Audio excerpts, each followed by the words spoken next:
Hi, hello, hi, etc.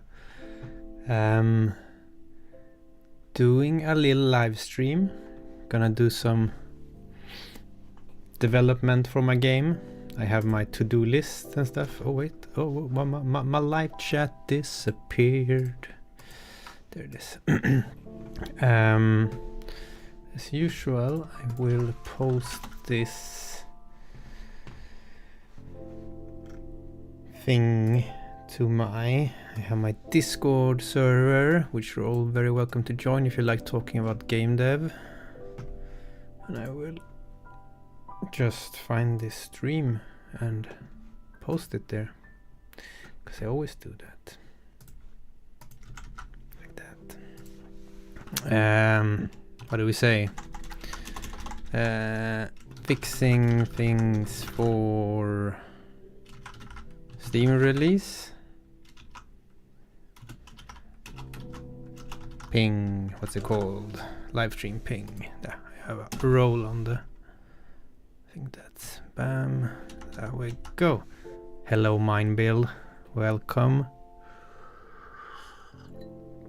Today I've done things a bit differently. Usually I hide my chat behind my face here, but I usually don't use the space up here anyway, so I just put the chat there, and then I mean I have a replay of the chat, but now it gets burnt into the window, which I guess is nice.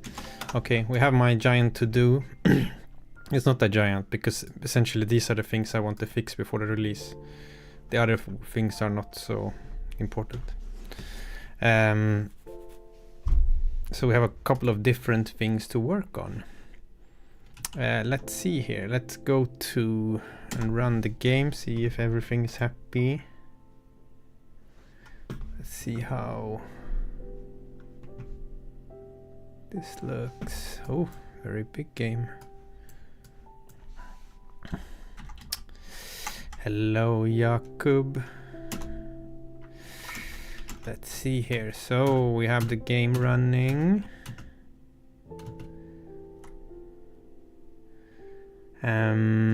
This one I made on the last stream. Let's maybe try to finish up the tutorial stuff here.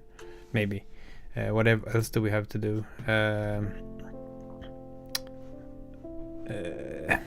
Yeah, there's a couple of small things. There are essentially two big things to fix on the game. There's the tutorial stuff here with the cave, and then there's a bridge up ahead. And then there's some boring stuff. Yeah, essentially. So we'll see.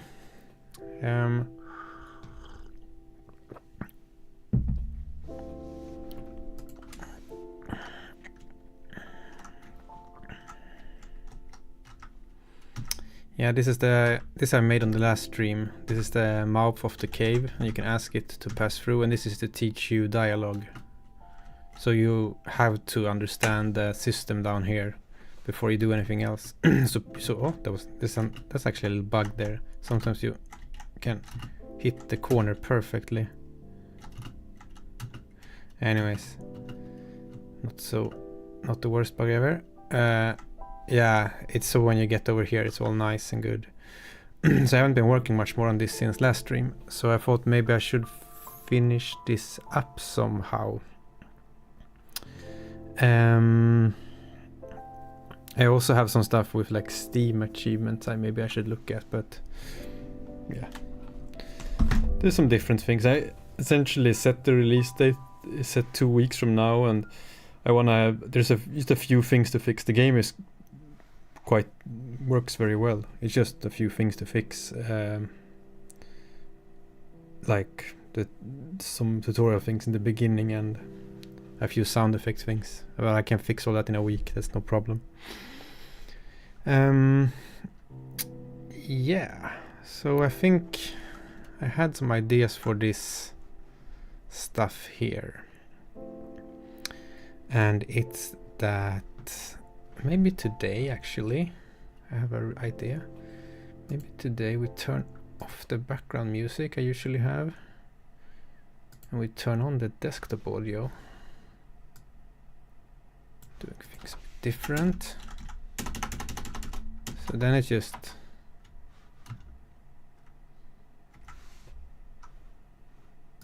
just doesn't work.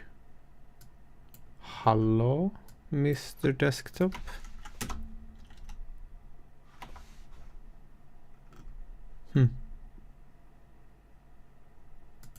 I thought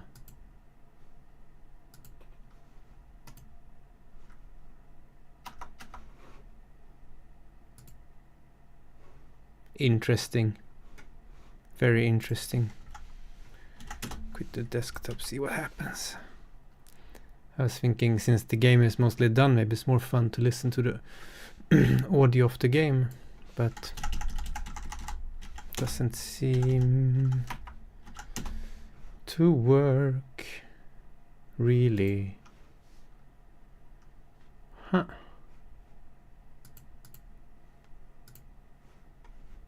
Ah well, whatever. I'm gonna unmute the music again, then I just turn it down a bit. Okay. Yeah, let's try to fix that tutorial stuff maybe. I think maybe some of you watched the stream last time. It was very nice because I fixed the font rendering. You see, this font looks, if you've seen the streams before, this looks ton better, and it was essentially because I used pre-multiplied alpha. I have to use pre-multiplied alpha for my pixel filter, and I didn't pre-multiplied alpha of the what's it called, the font, the font for the texture for the font. Anyways, this is a little bug as well here. You see a pixel line here sometimes, and it depends on what sort of resolution you have. Now it's gone. I think it's that it sometimes wraps around and grabs some stuff from the top. So maybe if I should clamp maybe the solution is to clamp actually that we can fix that first. I realize now that I probably just need to clamp the render texture, because what this game is like AR locked to 16:9, 16:10. So down here we have like a line now, and I think that's because it's wrapping around. So let's look at that. We can go here. Let's see. That like main drawing text, this guy is created somewhere here. Here is load render texture. Where do I? Oh, it only happens here. How do I? Okay, here's Raylib. Let's see a render texture 2D. Can I set the? Can I just set the on the texture maybe? Inside the render texture, maybe I can just set the whatever called wrapping mode. As I have it somewhere in here, asset storage mirror, or what's it called, clamp this set texture wrapping mode. That's what I meant. That is what I meant. So if we maybe just do this, t.texture, and we say clamp instead, then it will clamp is when you get to the edge of the texture, it doesn't try to wrap around like currently. Here you see it sometimes. I think it's because the size of the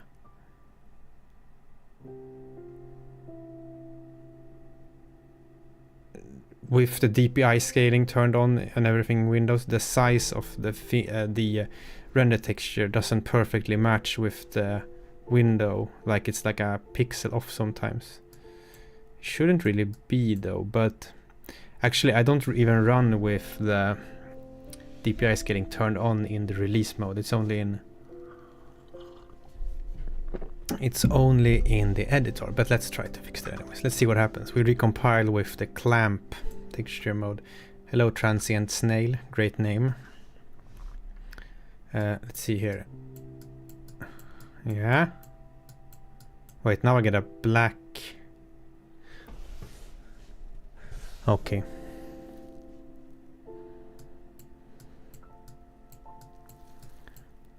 Sometimes there's a black line at the bottom instead now.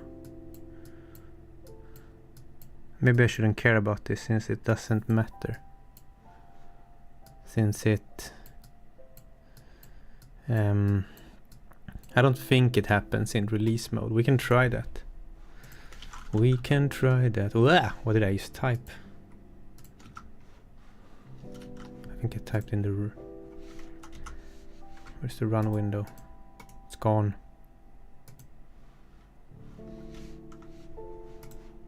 Mr. Run, where are you? Are you behind here? Ah, it hid behind the chat. Sneaky. Let's see. Build release. Is it you? Yes, let's build a release build and see what happens.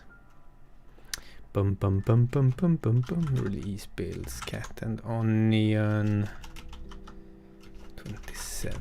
Cat and onion. Now this boots up in full screen, but I can unfull screen it.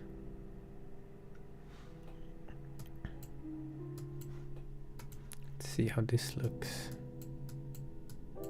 Still seems... No, this is because the...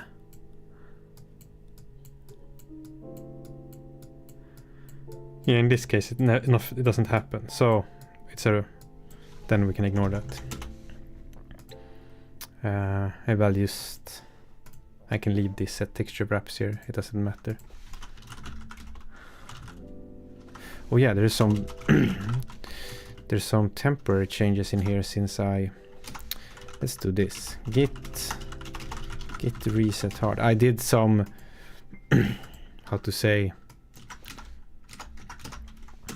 temporary changes for the because I updated my trailer a bit, so I had to sometimes when you record a trailer you have to disable some stuff in the gameplay to get the shot you want, like maybe you want to override some camera or something to make the bit more trailer friendly. So there's sometimes you have like funny random changes in the code that you need to reset. Okay. Let's just clamp that one.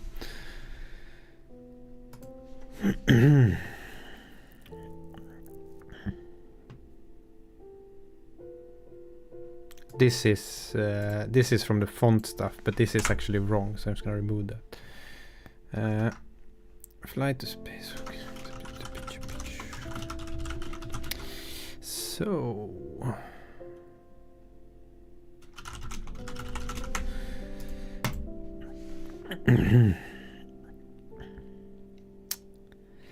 Yeah, how is everyone doing? I'm gonna try to do a bit more streams the coming, like at least this week maybe, we'll see. But because I just have some things to fix, and I'm trying to sort of, you know, do a bit more streams, talk a bit more about my game and stuff like that. And sometimes it's actually easier to fix things on stream if you have too many things to do. Sometimes your brain gets scattered, and then you're on the stream, and then you're like, ah, now I'm forced to do one thing instead of 5. I'm gonna do something here. I'm gonna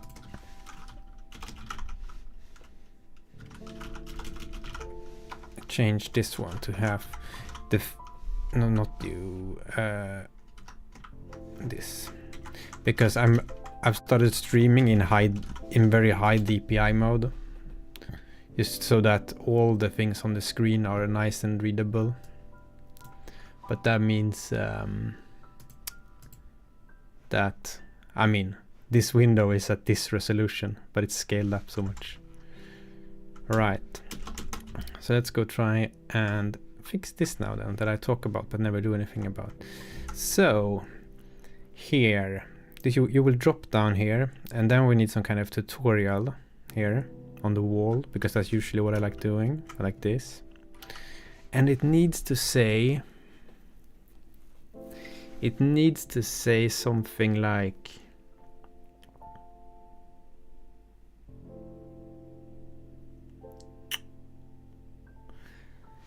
I need to teach these things down here, right?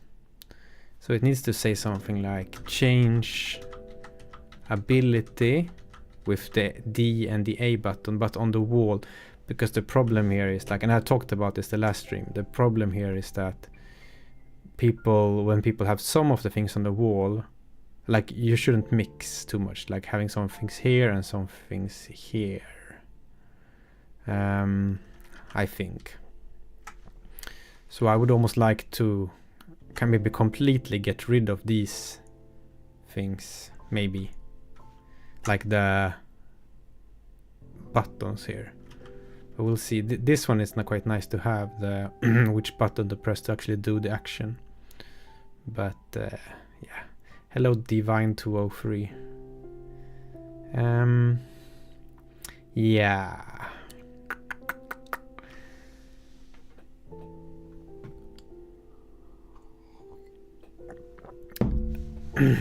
Let's do some proper thinking here.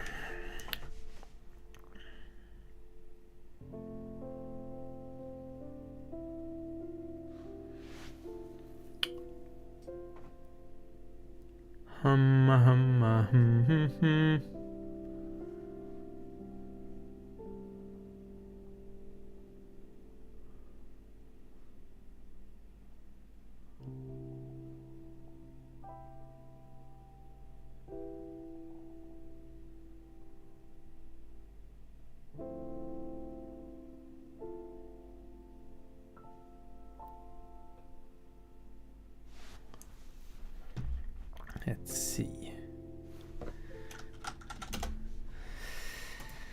What should it... So I want to put something on the wall. Maybe something like...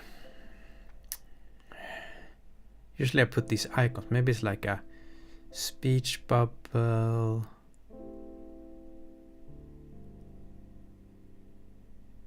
Or maybe it should be like...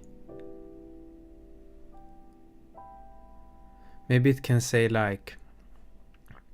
S, and then it's the current action, and then it's also a key for next action, and then it's maybe this button here, so that then you notice that, oh, I can go through these different things here like this, and then it's icon of the currently highlighted one with the action button.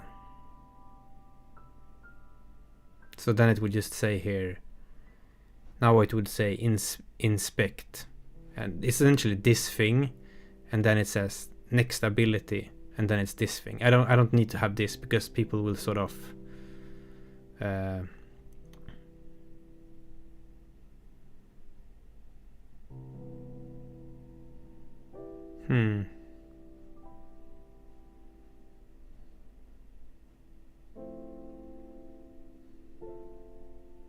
It doesn't matter that much if no one knows that you can use A also, or on this controller it's L1 or yeah, this R1. Or maybe I just show both and it says change ability and then it's both keys. Because I want people to figure things out themselves, because if you tell them what to do, then that's not so good. So it's more about like you're stuck down here in this hole. And then it's more about like, oh, I have this inspect and I can go and inspect this guy. And I have this talkie and I can talk to the rock wall, or I can talk to this guy. Right.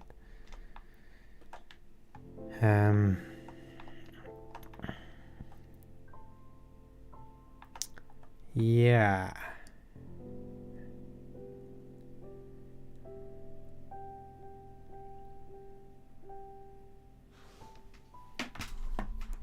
So let's try that. Let's just do some stuff. Let's try implementing that little. Let's try implementing that stuff on the wall here. So what do we need? Currently in the level editor. Make this a lot bigger.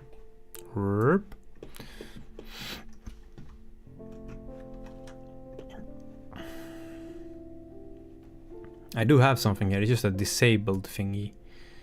This is called this is an entity for showing the bindings stuff, and this is the little run to the side. I'm just gonna delete these two,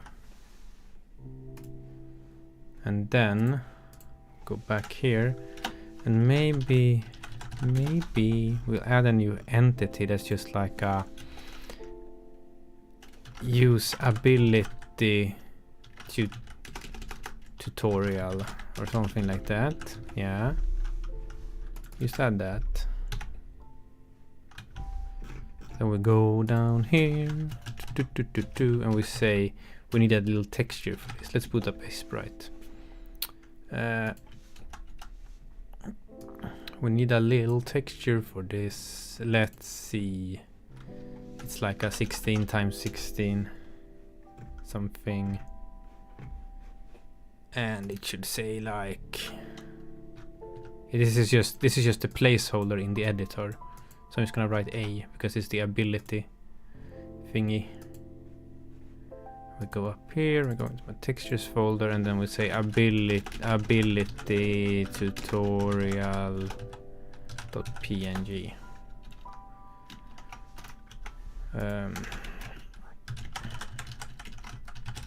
Now we should be able to use that image.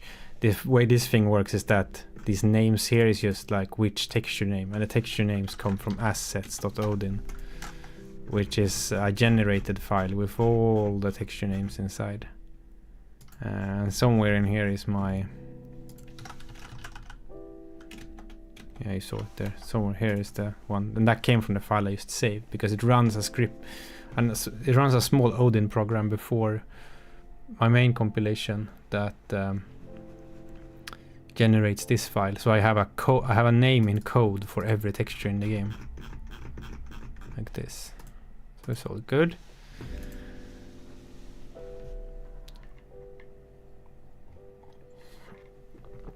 Okay. So then when we create this thingy, let's see here. I think I'm just gonna, this is a very special, yeah, this is like I have some other entity kinds here that's like draw binding left.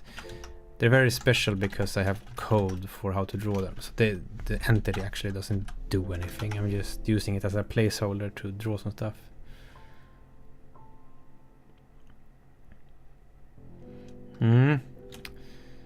Hello, Ryan. Ryan says maybe you can have the bottom left UI only appear once you fall into the pit. Yes, that's actually, I've been thinking about that, so that when you start here, because none of this stuff, you don't need a UI for any of this. So you could just fall down here and then you see this stuff. I might, if I feel like I have time, do that. I have seen streamers that start the game like this, and then just like, you know, people who very good with video games, who like understand everything, and like, inspect, and then it'll so like the first thing you do is to go to the right and look at this thing, which I kind of found fun, rather than, you know, I don't mind that, because then that person immediately understood. Like, yeah, but that's not very, the most important thing is that everybody who tries to play the game gets it right. But yeah.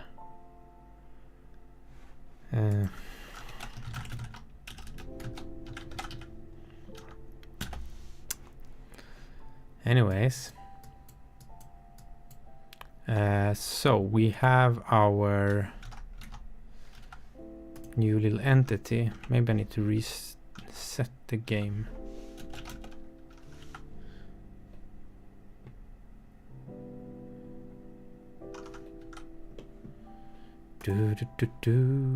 Where this one? A. Just place it there. So I only use this one as a placeholder. I'm just gonna have some code that sees that it's trying to draw this entity here, and then it's gonna do some stuff here, because it's very special, this tutorial stuff. So I'm just gonna hand code it. Divine203 asks, I love your work, thank you. I have a question. How do you structure your code to suit large projects like this? Do you sometimes have troubles maintaining your code, especially when adding new features?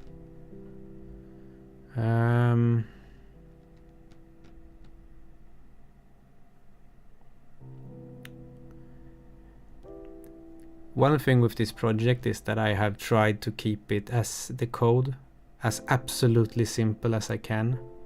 I have not programmed anything at all before I had a use case in gameplay for it. I didn't think upfront at all.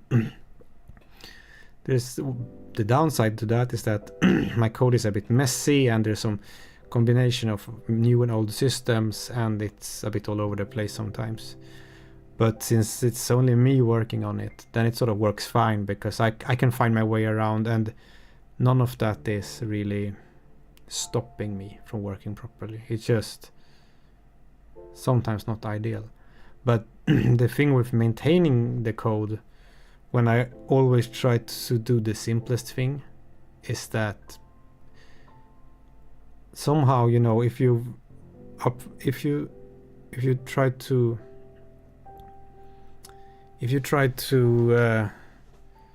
the first thing you do is like, oh, I need this system for my gameplay that's gonna make it possible to, I don't know, draw these moving clouds in a very dynamic way so that I can have anything moving on the screen very dynamically. Or like, you know, maybe you build whole systems but you only have one use case for them. Those things, I think, tend to be the ones that are hard to maintain, because suddenly you have built a very specific system and then you figure out something that goes against that idea, and then you have to rebuild your whole very specific system.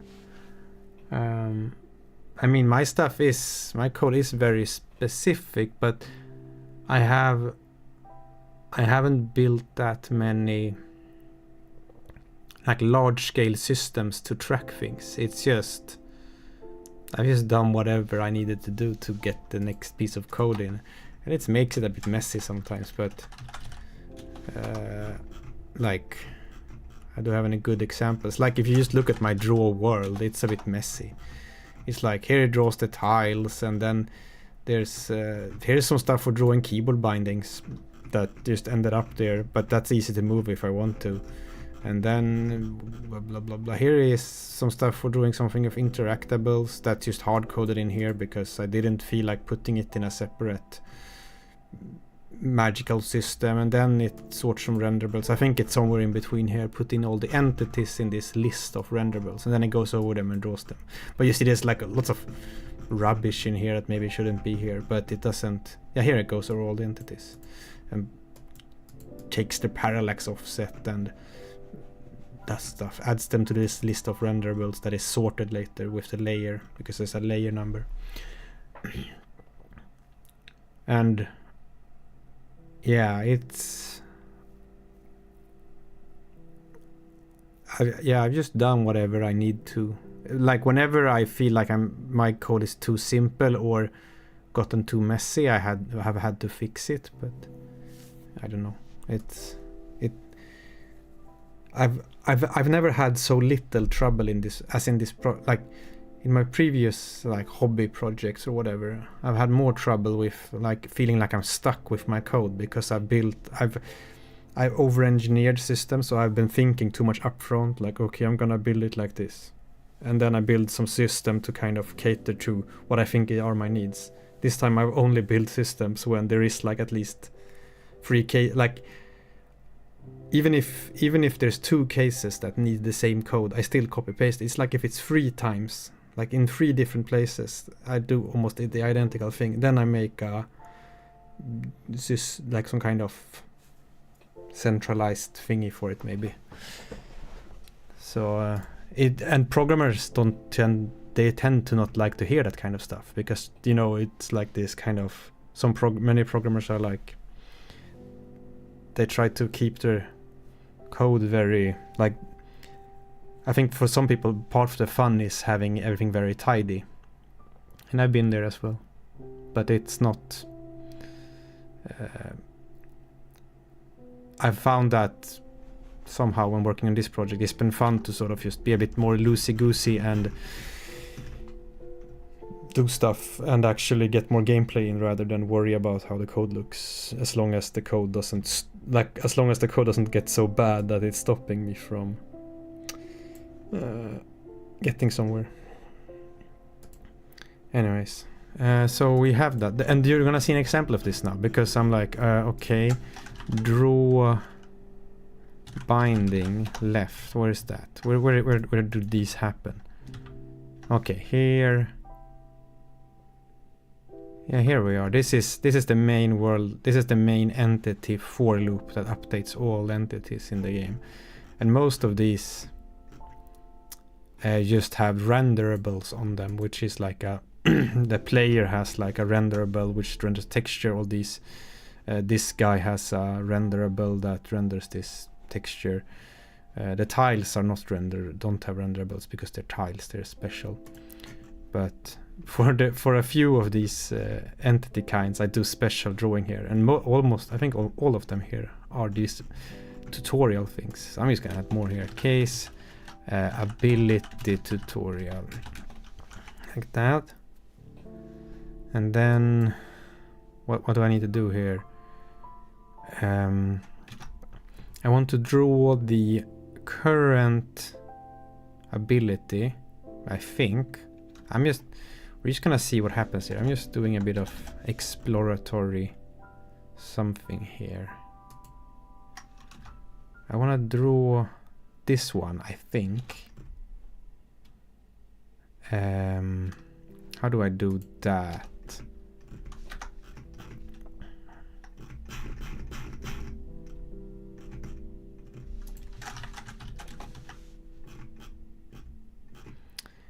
Maybe I need to go over all the Maybe I need to go over all my all my actions and find the one that is, because this is the stuff that draws the stuff in the bottom here. This stuff, it goes all the actions. Is it's a selected one, then it does stuff.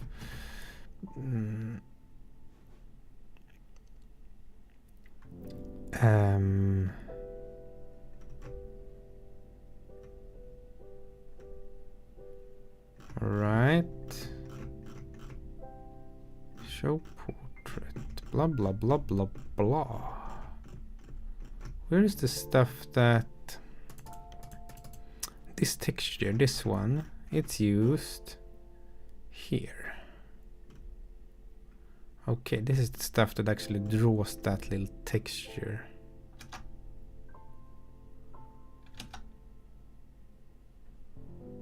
And I think this code here is sometimes, this is actually not that pretty. Like sometimes the image doesn't actually fit in here, so then it squishes the pixels. This is one of the only few places where I don't where I use the wrong size of pixels is in here, and maybe on the text as well, because the text is rendered with a real font sort of. But yeah, so maybe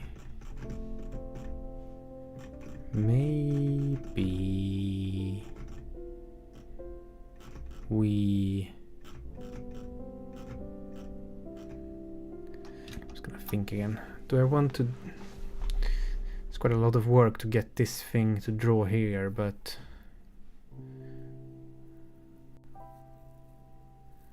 actually it might be more work than I think, because I might need to recolor them, and I don't have any way currently to sort of change the color of these.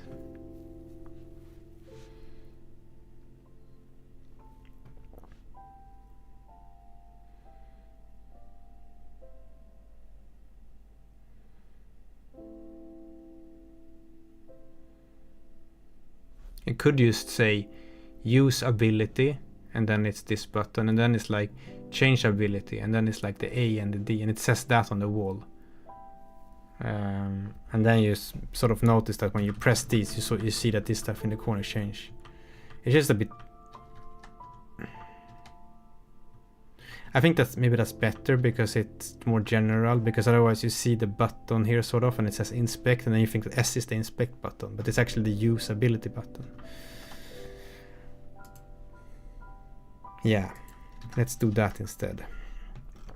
So then we can do this a bit easier. We will do something like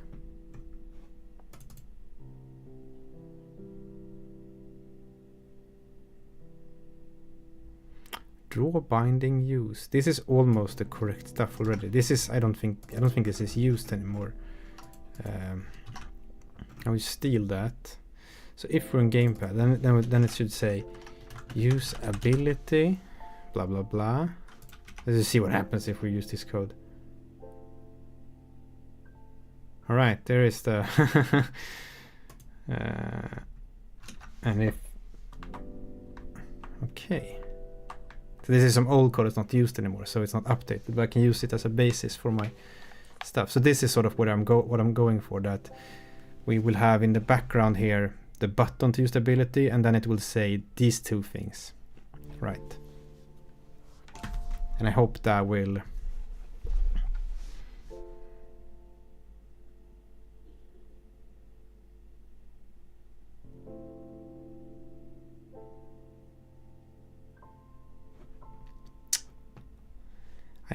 be enough. It's just that this has been the hardest thing about this game. It's just that if I have it just says usability, then maybe people don't look down here at all instead. So maybe it should say,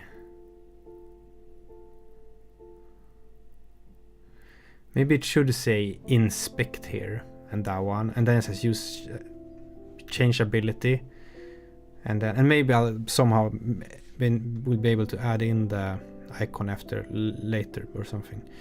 But it's just oddly, there's something oddly,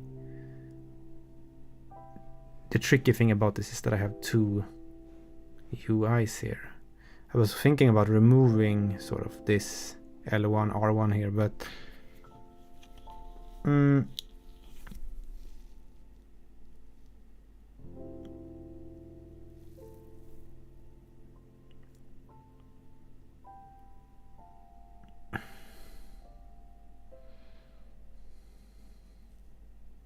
yeah, let's try writing inspect here instead.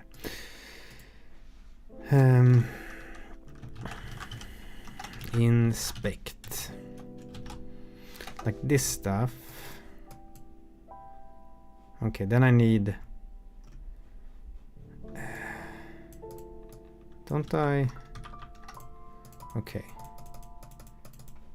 we'll do like this.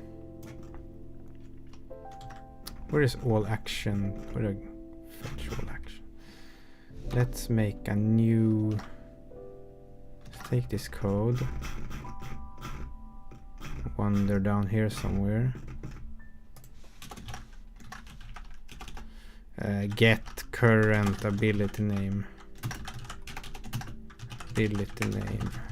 rock string, right, something like this maybe. And then we check this all action, so it's this stuff, and then we okay, get the texture, do not need if Gmail selected action equals index,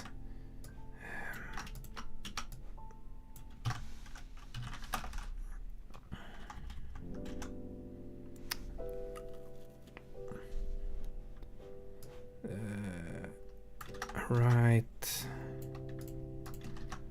then we just do this return. Wait, where did item?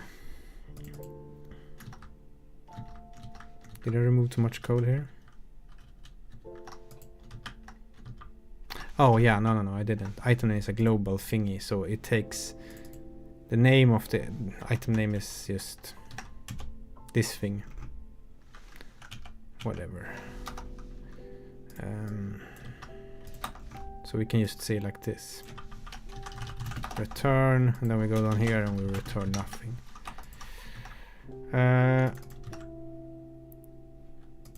Right, and then we can get the current ability name.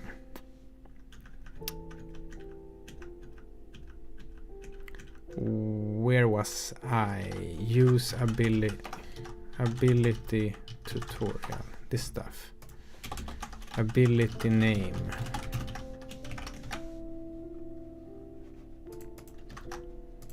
And then maybe this stuff here, and then we put that there, and we see what happens. Change to the gamepad, and now it says inspect, now it says talk, and now it says pick up. I'll probably put the button in front so it doesn't move. But other than that, it's quite cool. And I will fix the keyboard later. I'll just do one at a time. The keyboard looks like it has no idea what's happening. So we'll do something like this. Render gamepad glyph. Does this one return how big the glyph actually was? No? Okay. Here I think we do this sort of. We get the width here. Yeah, I want to steal this code.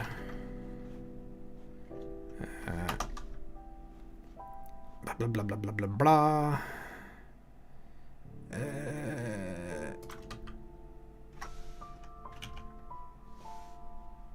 Previous item.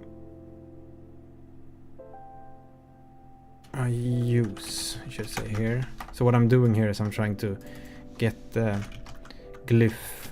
Use glyph. Couldn't. Wait a minute.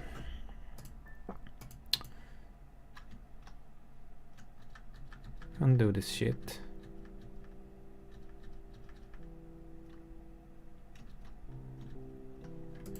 Couldn't render gamepad glyph return how big it was instead of being like just like this. Like 2. Like 12, that's my favorite. 12-dimensional game. So here we return nothing. Return and render texture. Okay. Here it doesn't. Here it only has the handle to the texture. So we need to resolve it. We can do that twice. It doesn't really matter. Let's go here and resolve it again. Return text.width, text.height. Like that.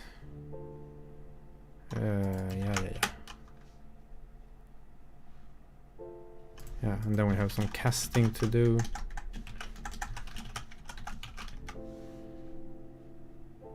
Actually, I think I have a texture size text. I can do like this, I think. Yeah. Ability stuff. And then this one says size. Use glyph size. And I can go up here.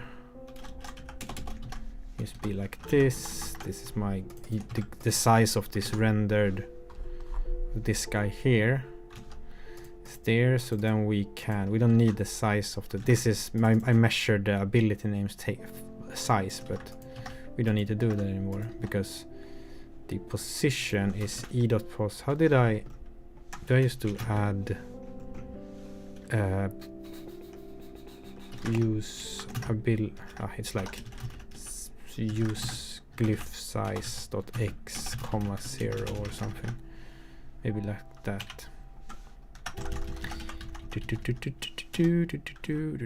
What's the 3 here? Oh, it's the layer. Oh, I want to change the variant to .cave. You're gonna see why, because currently now, if we look, yeah, now we have like this. This is all wrong, but this one is like red. But I have actually variant equals .cave. And now, if we happened.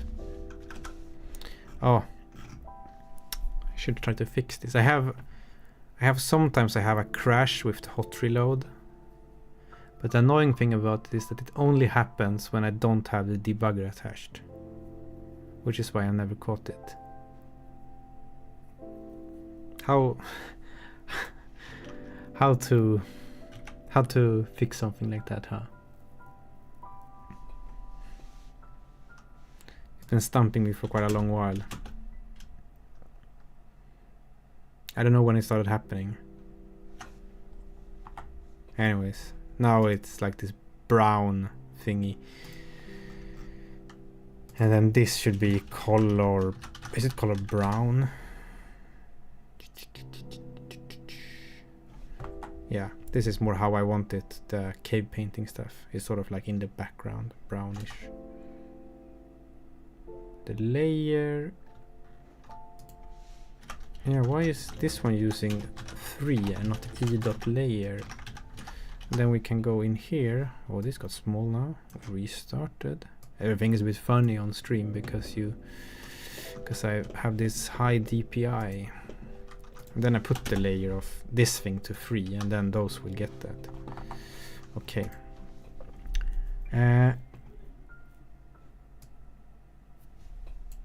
Right, so this one is drawn at the center here. Can I draw the, is there a, okay, maybe we can write center equals true. What happens then? Does this magically, it looked like it was already centered, but it says center bool false. Okay, well, wait, this doesn't even send that one. It's like not used. Render texture, flip, pivot equals pivot.center.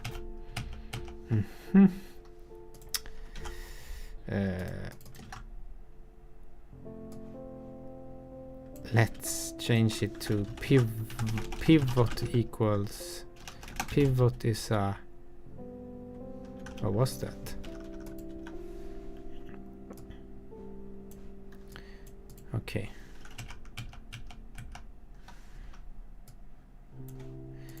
Pivot is a pivot dot center. And then we can go here and we can go like pivot equals pivot. Or was it on this one? No? Wait. Oh. Oh, that's why.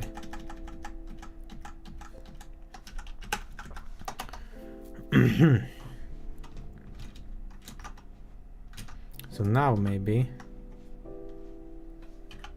no, this is wrong, but that's fine.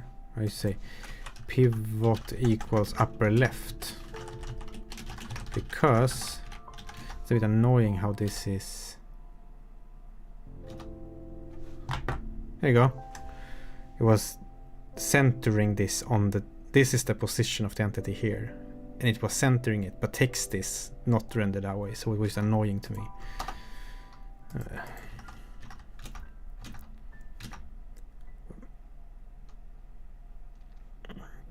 It's interesting how it, this, I guess the size this one return is in the correct pixel scale already. We had 2 pixels of padding. Yeah. And now we can do stuff like this. Very cool. Let's move that. This will essentially be the upper left corner of it now, I've decided.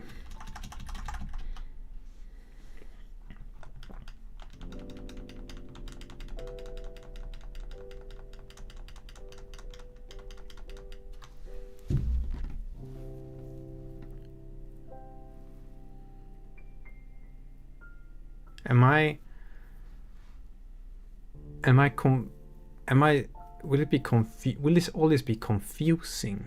Like, now it's like, you have this sort of thingy here, and you have this stuff down here, and this stuff doesn't.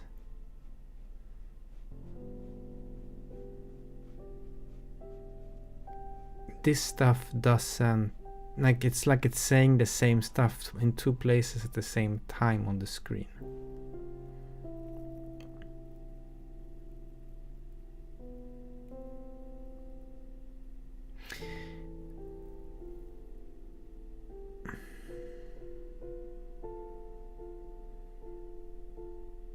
it's almost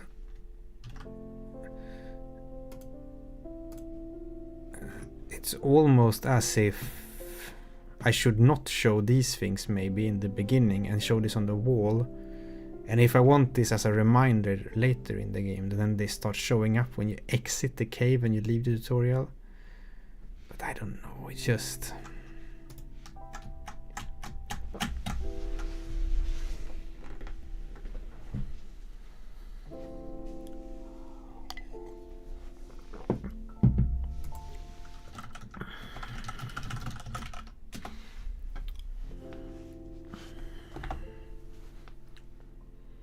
I kind of like this vibe of the stuff on the wall though.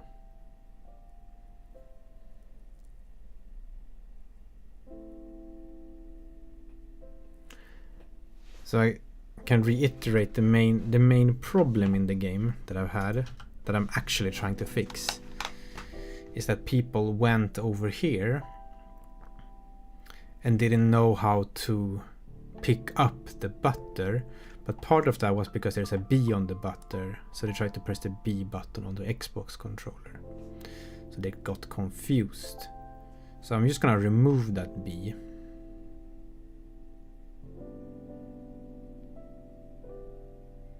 And then I didn't used to have this guy over here, this cave entrance, but I was thinking that I can teach the player to switch this and use the different things here, and then over here they have to do it once more, but then they also realize that they get a new item and they have to switch to that and use it, because you have to do that and you have to go up here and then you have to do this, use it on the opening there.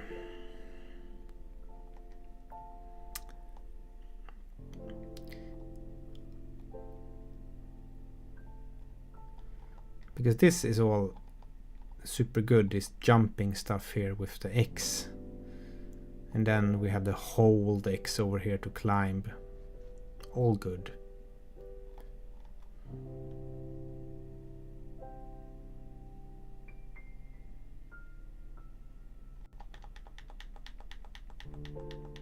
But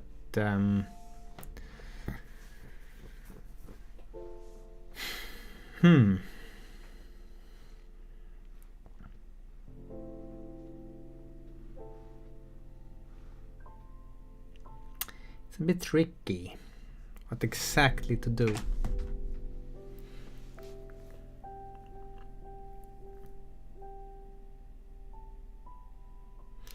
Wonder if I overcomplicated it by adding this new NPC here.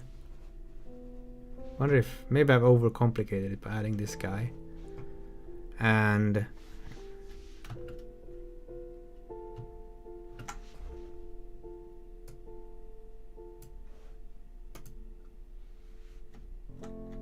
then maybe I should use the fix, so it's not like fixed, remove the B here on all this.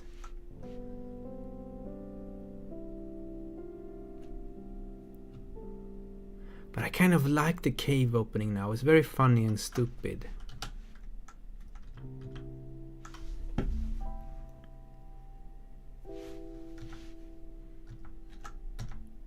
But I would have to maybe animate the mouth as well. So I'm thinking about maybe cutting the cave opening. Again, like just removing it again.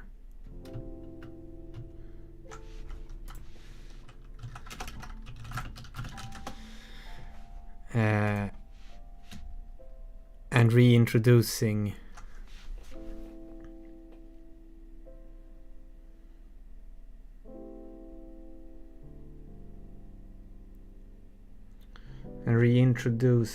like maybe I just reset everything so it was like before and just fix this stuff here. How about that? Let's not remove anything over there yet, but what we can do is this. Let me bring up this and just commit this. This is easy to what have I done here? La la la la la. Let's look a bit at all this stuff. There's nothing wrong with any of this, I think. This is like new tutorial ideas. Anyways, wait, I didn't add that one. Ability tutorial placeholder texture, something like that. Okay, so let's work on this stuff instead. So first things first is to remove the, we'll just teleport down here, is to remove the B on the butter and sort of simplify it a bit. So we pop up Aseprite, open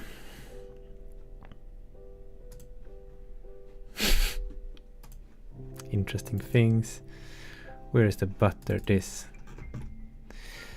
So here's a funny story. I submitted my game to Steam, right, to review, and so the problem here is that I usually play with the PlayStation controller, yeah. So for me this B thing had never been a problem. But then I saw a streamer who got stuck here and tried to press B button and it didn't work. Well, I mean B on the Xbox controller, and I was like, oh no, because it's quite obvious that I messed it up, because there's a controller glyph here, and then this should also be on the controller, right? Even though it doesn't look similar really, but something like that. So I was like, okay, I need to fix that. But then I sent it into to Steam, to Valve, to review the build. And then what Valve tends to do is that they play it for a bit just to see that the game is not just crap. And they got here. And they understood that this is the use key, not that B is not the use key, that this is the use key. But they still gave me feedback that it says that the use key is B when it's not. So even Valve, when testing, ran into this and gave me feedback on my build. I mean, usually they don't care how your game plays. It's up to you. Like, they just want to make sure it starts properly and you're not selling crap on Steam. But so that was funny. What is someone is pinging me on Discord.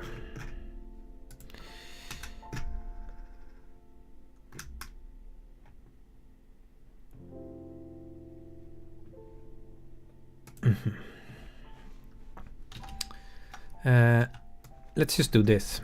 Now butter is just square. Maybe okay, that was a bit intense. But maybe it's like this. I don't know. Does this look like butter to anyone? Is it like this? Maybe it's like this, huh? And then I pick it up. Let's see how that looks. Burp. Okay, it looks like that. You might ask, why do you find butter in a cave? It's not very logical, this first part of the game. But that's just, I don't know. I just wanted you to have some way to get through this initial thing. And people usually find it very funny, this initial thing here. Because what happens is you go up here, you take the butter and you use it, and then you pop through. And that, and this whole animation of using the butter people tend to find it funny. Okay, then we need to do something else here, because we can't have the B on the wall. And also I saw some other streamer that tried to press B and up on the controller here to pick it up. Yeah, it's just my fault of doing bad. But say we remove all these things totally, and then we try to refunk it.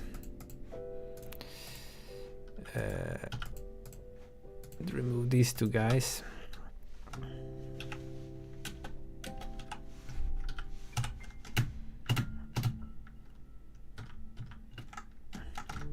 So now it's just like, okay, now there's no tutorial at all. I mean, we've had before over here, if we keep this stuff here, then we have some way to teach you to talk to this thingy, right? That's all good. But then we're over here now.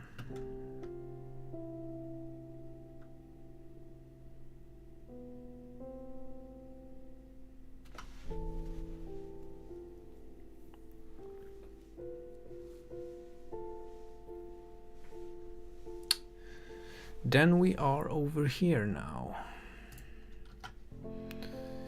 Do do do.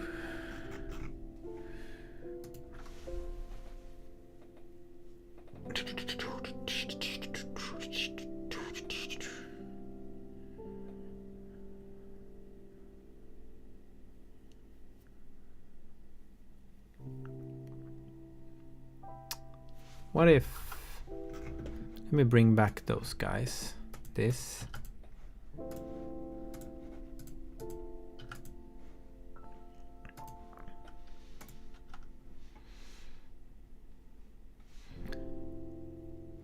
Maybe like this. Maybe I just do this. Hold on a second here. I go to Aseprite. Scroll around a bit in here. Find our cave paintings somewhere. What are they called?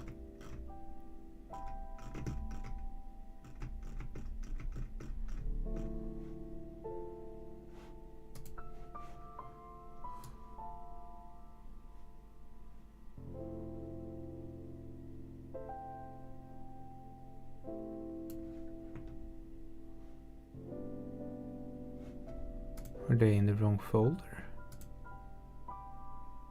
Are you in here?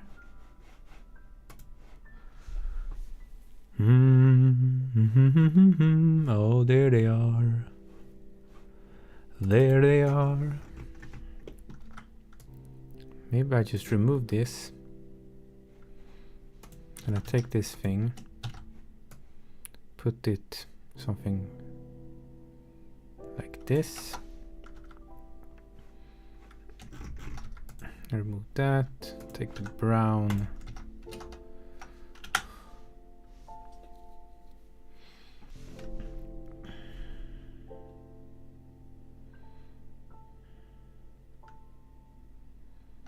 And then maybe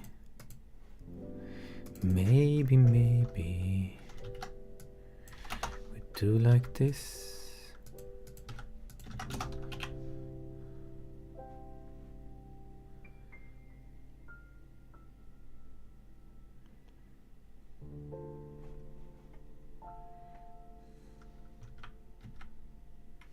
Maybe something like that. Dun dun dun dun dun dun dun dun dun dun dun.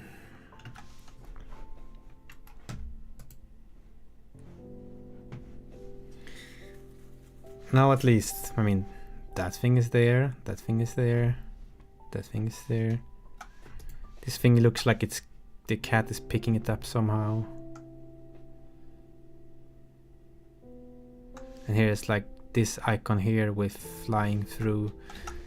And I think the main problem here was actually that I confused people, so they thought they had to press the B button. But when they no longer think they have to press the B button, then they will stand here and start looking around a bit more.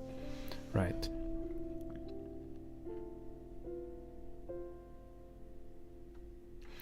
The question is if I can keep the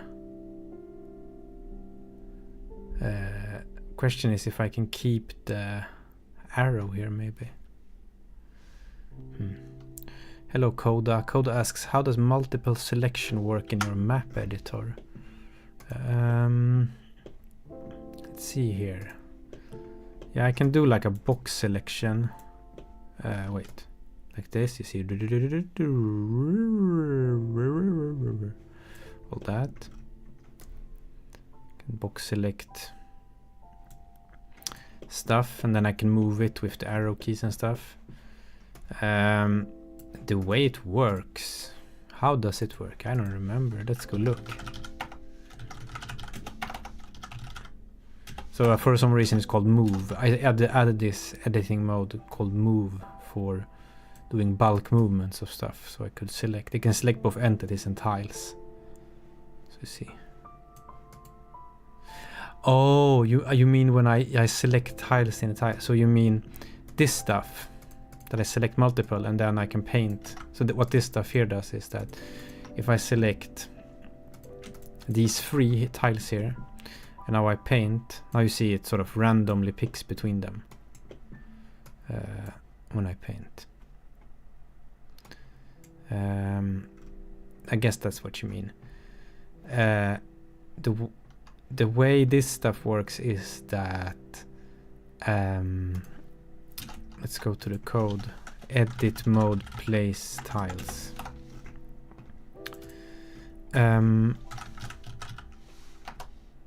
I have a list called selected tiles, which I think is just an it's just a set. It's just a set that says if the I think selected tiles, yeah, so selected tiles is a map of int to nothing. This is just how there is no set in Odin by default, but a set is just a map where the value is nothing. So I should probably add some prettier stuff for this, but essentially what this stuff means is that it takes the index, it was an index, right? Yes. So it takes the index of the current tile. So if I click the tile, this is like an EM-GUI thing. So if I click the tile, and also, and if I don't hold shift, then it selects it. This is not holding shift. Clear the map, and then you just set the one that you're currently hovering, or the one was the current that was clicked. But if you are holding shift, then it just doesn't clear. If you are holding shift, then it doesn't clear. So then it gets more and more stuff in this map. And then I had this thing called select random block. So select random block is it goes through all the selected tiles and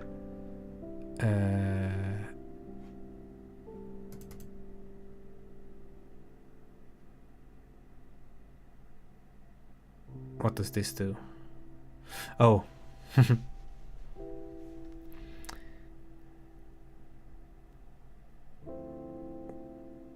Why does this work like this? It gets a random value between 0 and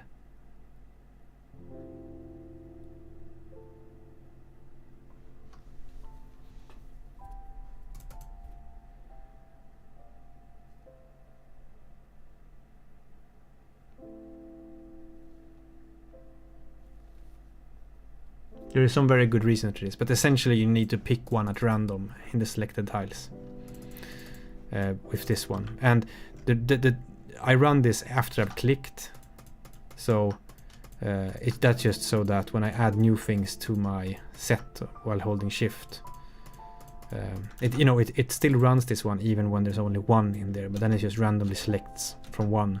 So it selects a random block now, and then as I am painting, this is the stuff that actually paints, then it appends a tile to the world, and then it selects a new random block. So it just each time it paints out a new block, it appends the tile to the world and selects a new random one. And I think that's it. Yeah, nothing more to it. Now the question is, what is this thing doing? I'm trying to understand my own code. There is some interesting reason. Maybe is it because it's a selected?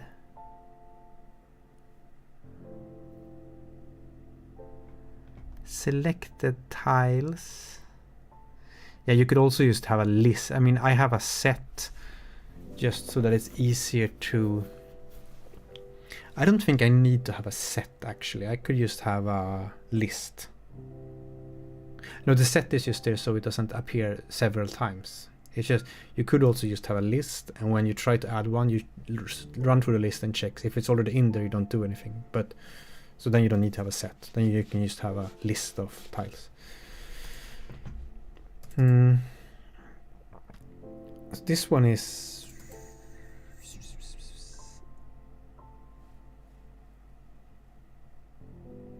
I think this is just because I didn't, yeah, I just wanted to pick.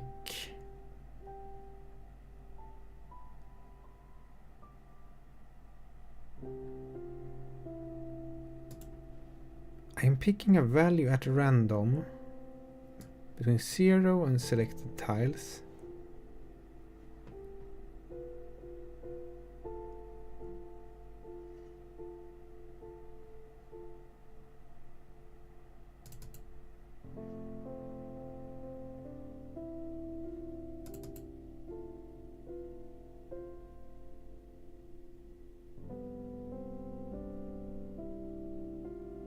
This is the index inside selected tiles. This is not the index of the block. This is the index of in the map, sort of. And then we go through. Oh, I think it's because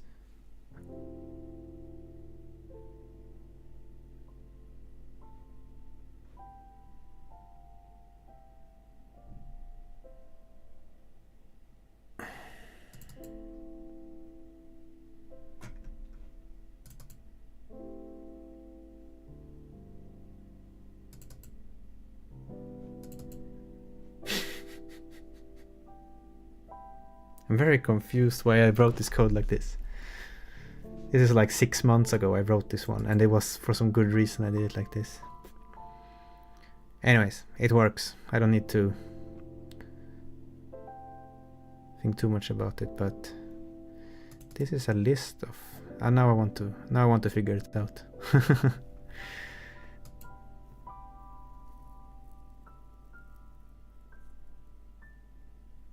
This thing, I haven't been so confused by my own code in a long while. So I get a random index of one of the things in selected tiles. This is just the index in there.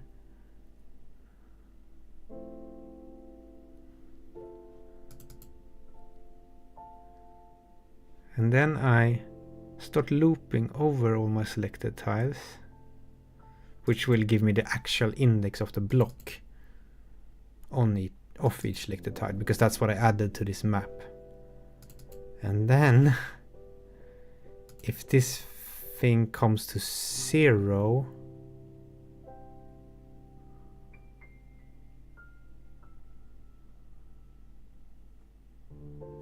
then I say I want this block.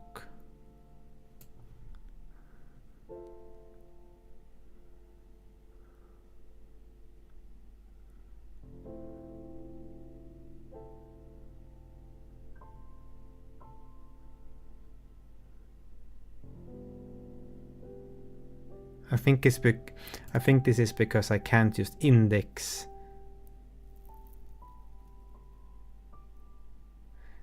Yeah, I can't index the map. I mean I can know how many elements there are in the map, but the index on the map gets the index of the block, not my randomized index. So we're just trying to get to that one by doing something like this. It doesn't really matter, because you just need to pick one at random, so it will still be random. It might not actually even select the one it intended to select, but that doesn't matter. Very interesting. I'm gonna leave that now. It's something like that. Evan M55 says that they originally made a level editor, but now using LDTK because it's open source and written in Hacks, which is a language I know. Yeah, I might try LDTK someday. It seems good. I just use this one because I don't know, it's just,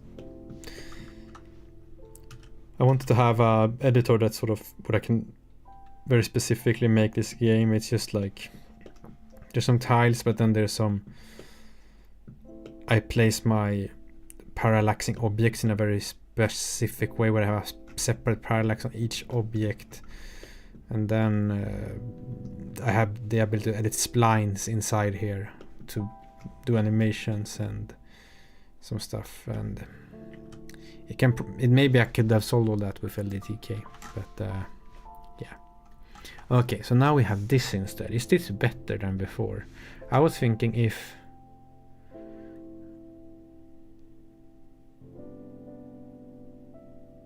maybe we should still have the arrow here. If we should have the arrow here. Hello, Jerry. Nice cat.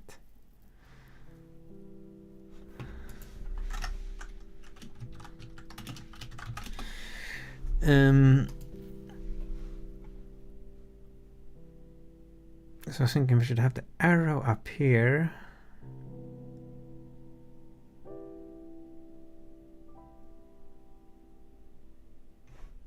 Yeah, how people figure this out.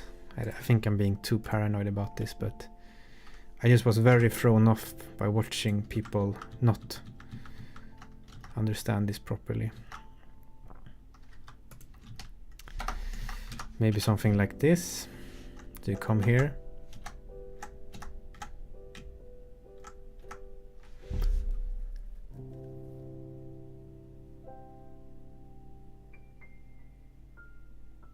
So what about, I have all this. Maybe can this arrow be moved up a bit? It's a little bit too close to everything. So I have, hello level 0. So I have it like this now maybe. Can I move do I have some space to move this? Looks a bit awkward to me.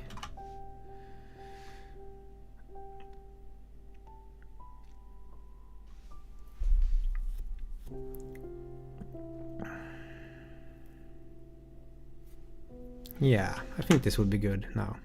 Okay, let me run through here. So you come up here.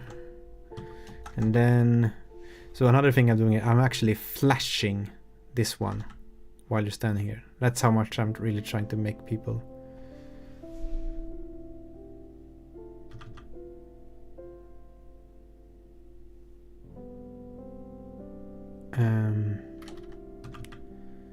Evan is saying maybe the text should be to press B, so there's no confusion. You should never. There's an S here. Oh, my phone is making a nice noise. Silence. Here is this S here. That this is not. This is the keyboard controls. This is the. These are the. And now I'm using the gamepad. You know, if I click the most recently pressed button. Yeah, so I have that, the flashing, and blah blah blah.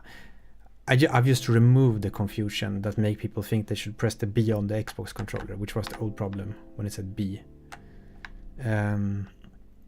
Right. So I think I'm happy with all this, and then sort of the nice thing here is that when you stand up here and you see this shape, and you're like, wait, what's that? And then you look back here and like, oh, that's the thing I just picked up because, you know.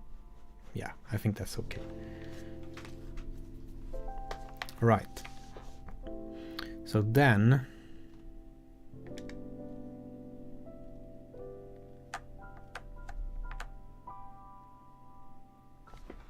we're just gonna figure something out over here. I think I want to keep this thing here, this cave entrance, so you can talk to it. But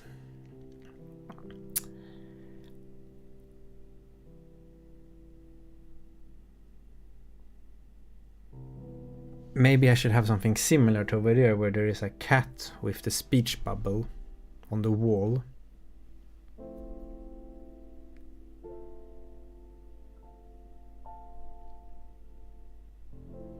And then it's also telling you how to switch item. That's my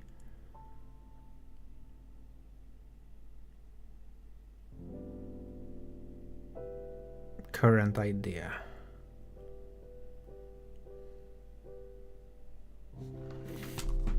So here is like, it's something like this, but with a speech bubble here. And then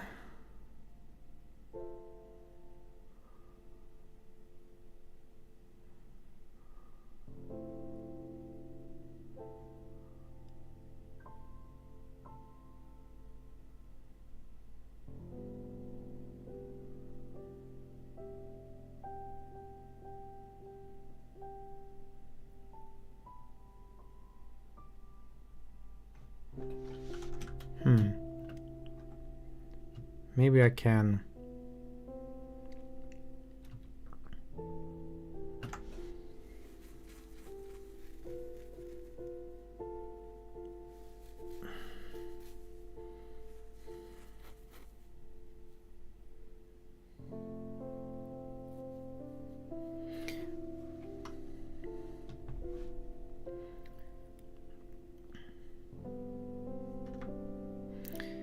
Maybe this shouldn't be flashing at all. Maybe it's this that should be flashing.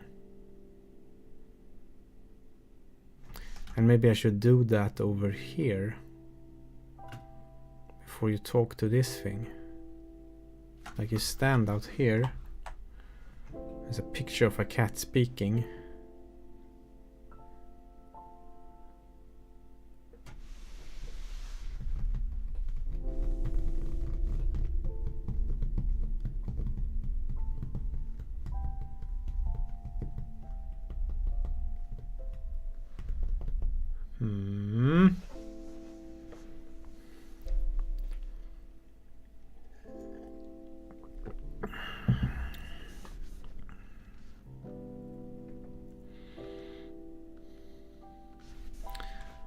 So then it would be like a picture of a cat with a bubble, and then this would be flashing if you don't have the bubble selected while you're standing here.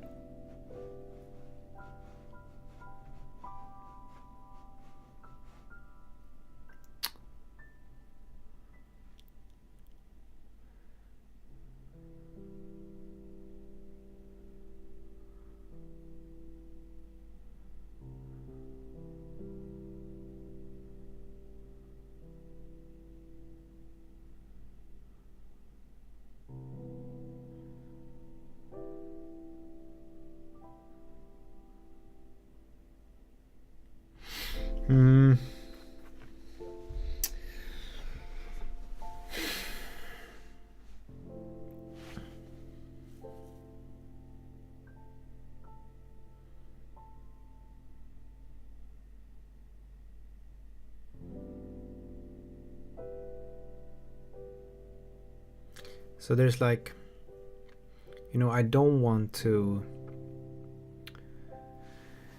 I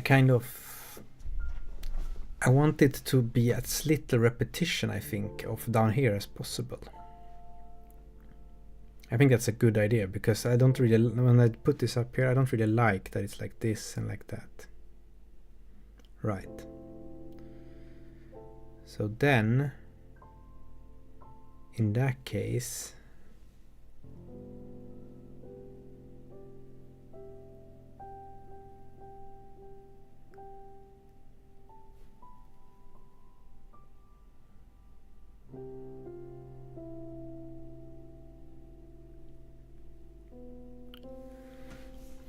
so hard this is like the hardest thing to make this whole game, is just because there's a million different tiny ways to vary this, and all of them I could just realize ways it like. So the thing is, I'm not trying to make a game for, like, you know, pro gamers. I'm trying to have it a bit accessible so people who are not very good at video games could play it if they want.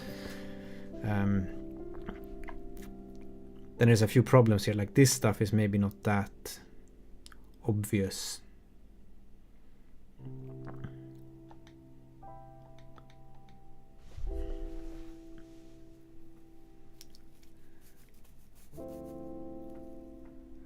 Dun dun dun dun dun dun dun.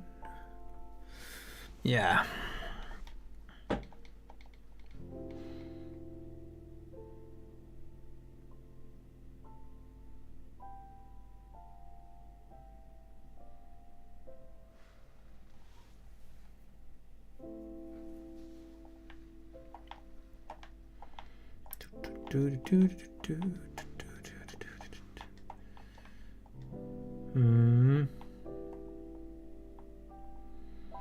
You think it needs to be bigger for the Steam Deck cert? The stuff in the background?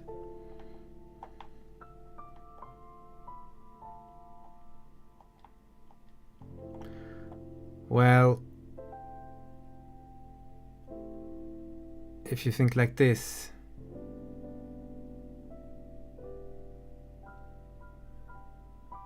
this is much more than 9 pixels. It's just that it's a pixelated font. So this is probably like, if this is 800 pixels, the Steam Deck resolution is 800 pixels.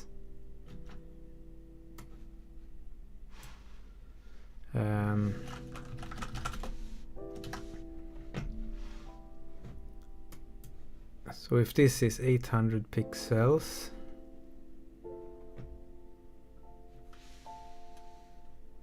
okay, so it's roughly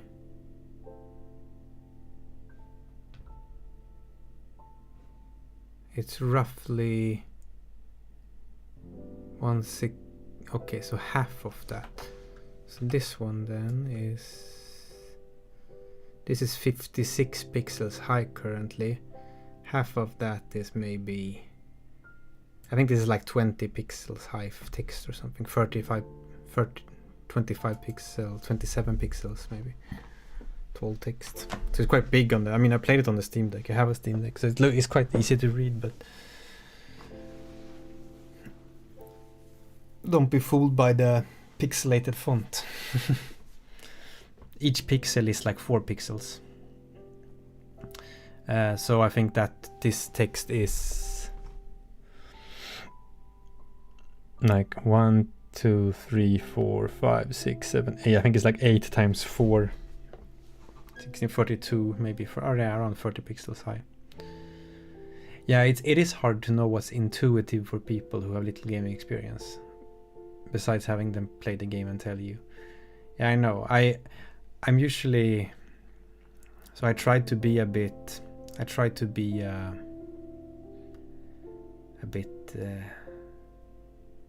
put myself in people's mind sort of, and try to think. Sometimes it works, but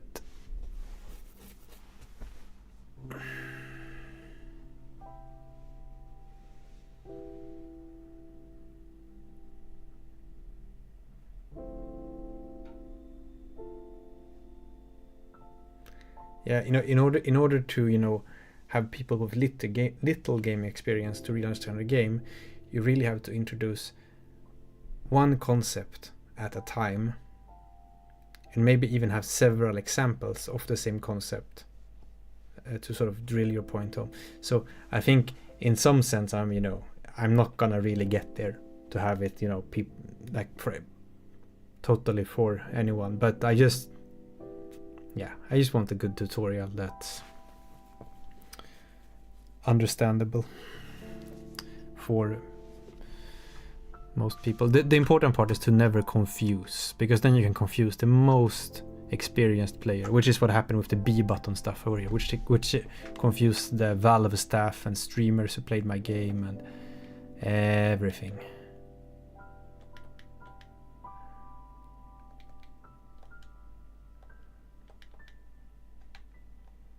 Right. So maybe I'll keep that like that. Then we have our little jumping tutorial here. Press X to jump. Then we just need to figure out this. I've spent this is like the second stream I spent on this, because I'm just doing the streams. I'm just staring at the screen and just mumbling, because I'm like, because I think I have sort of a almost unsolvable problem where I have I want to have it as intuitive as possible, but I also have made a quite small tutorial area, and I have this HUD down here that's just showing buttons and things. So it's just like if you have a game where there's a jump button and a use button, and the use button always context sensitively does whatever you like. If it's a person you can talk to, we talk. If it's a person you can if it's a thing you need to use the button on, then it will do that. Then but I kind of want to make it like a little a 2D version of a point and click adventure almost. So you collect items and you can use them with the world, and you have to sort of figure out a bit of that stuff. So in one sense, it's, I mean, maybe I need to reframe my mind a bit. So I need to think that this game, the target audience have always been just people who want a short, sweet experience with like that's sort of a bit otherworldly and whimsical and stuff. So you know, I'll still hit that, but it's just that maybe I have to stop focusing that much on that. Someone with completely without gaming experience should be able to play it, because that would be hard. So if we reframe our minds like that and look at this, I think it's still good to have this here as tiny tutorial how to talk, and then have this stuff here.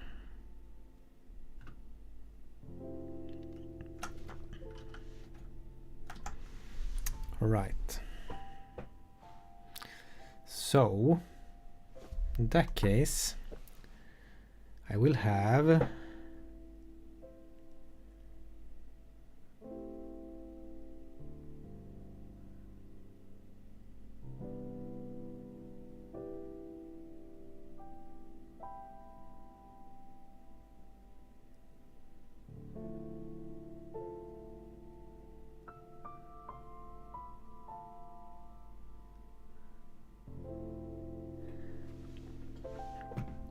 maybe I can put the cat with the talk bubble over here on the wall somehow, right? When I'm standing down here and haven't used the talk yet, then the talk is flashing and you see it sort of talk here. And then you have these things here to teach you that you can change item.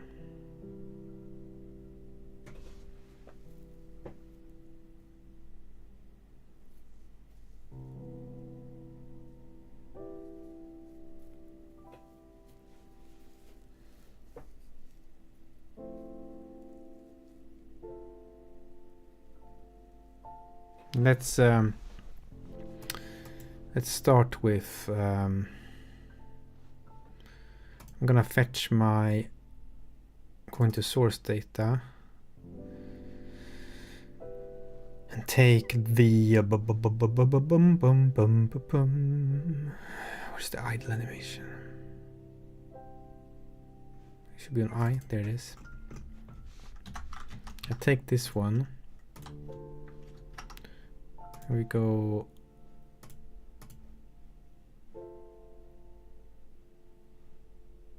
In here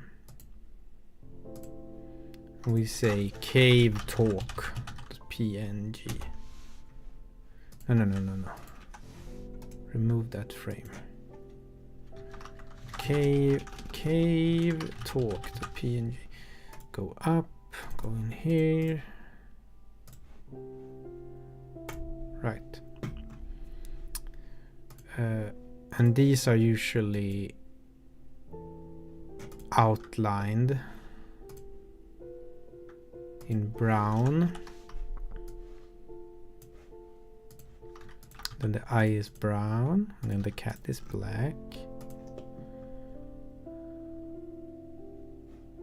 I just make this a bit bigger for now. Well,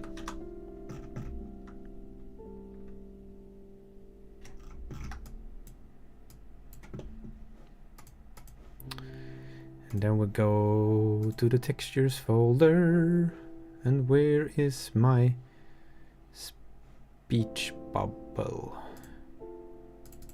Is it this one I use?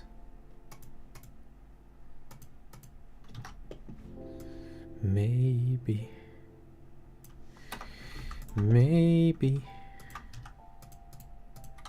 like that, like that, like that, like that, like that, like that. It's quite cute.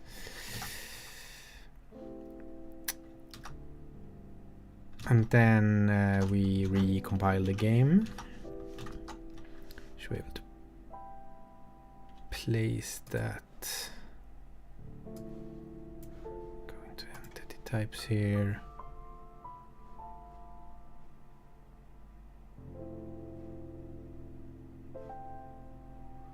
Oh.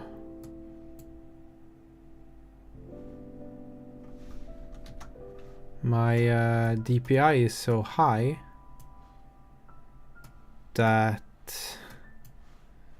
my list of entity types have gotten too long. I can't select them. This is like custom editor nonsense. Edit entity types. There is something here.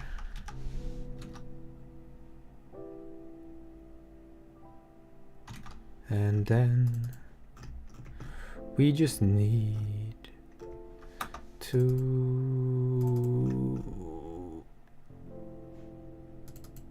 side panel width.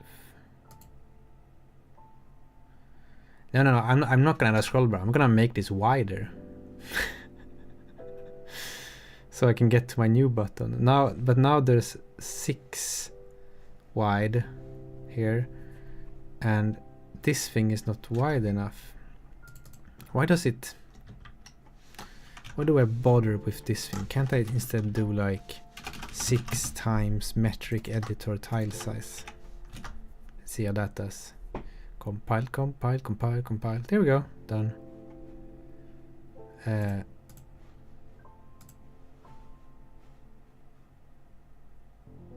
Oh my god, this is so broken on high. It's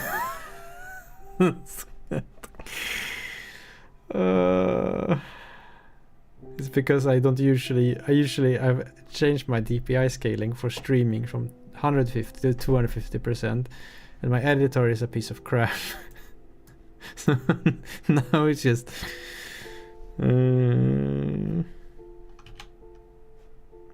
anyways, there it is. Where is it? I don't know anymore. Can I place it now?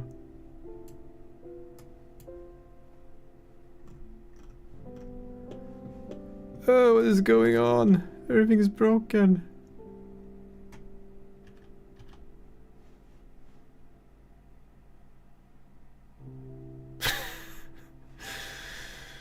I'm usually able to make this much taller. I'm gonna pull it to my other window. I have another screen here. It's the most stupid thing ever.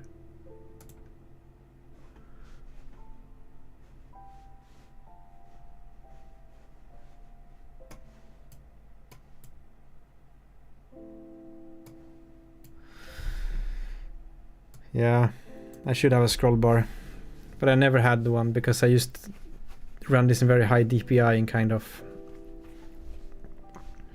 I mean,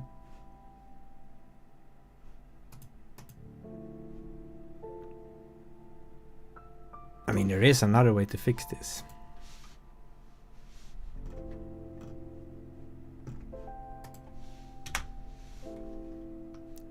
Metric editor tile size. Okay, 16. See what happens. Bloop. There you go. Okay, 16 was a bit overkill, but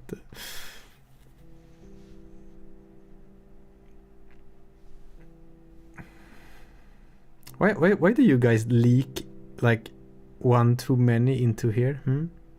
Oh, because I extended this to 6, and yeah, I get it now. All right, and why are you bleeding down into this toolbar down here?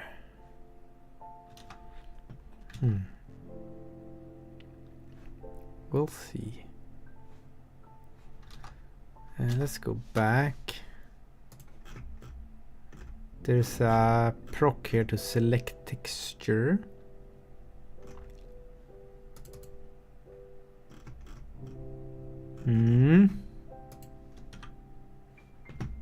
Extra toolbar. Okay.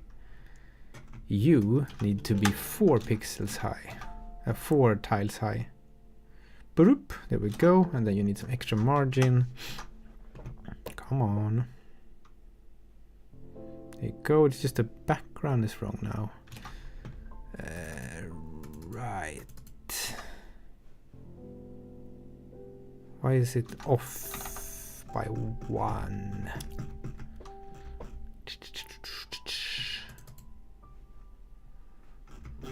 Interesting. Because this is the select texture proc here. This is the stuff that draws this stuff. Toolbar rect in, extra toolbar. Maybe this is wrong. Maybe it should be 5. Then that just moves up. That's very interesting. Why does it...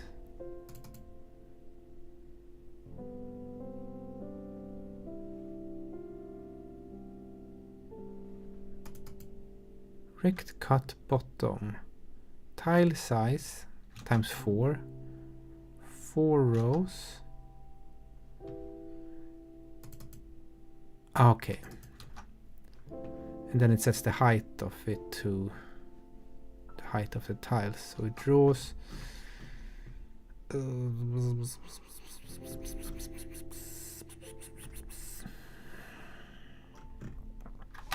so why then is it... Why is select texture drawing the wrong sort of background?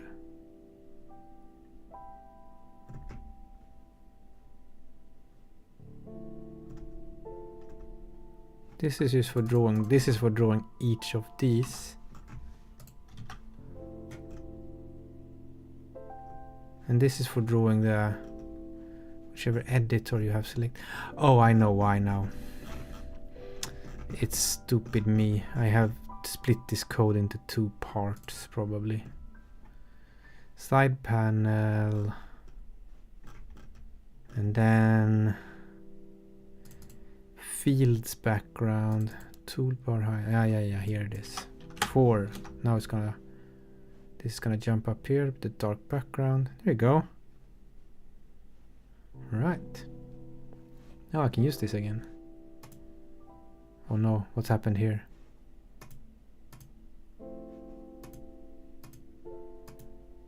The tiles.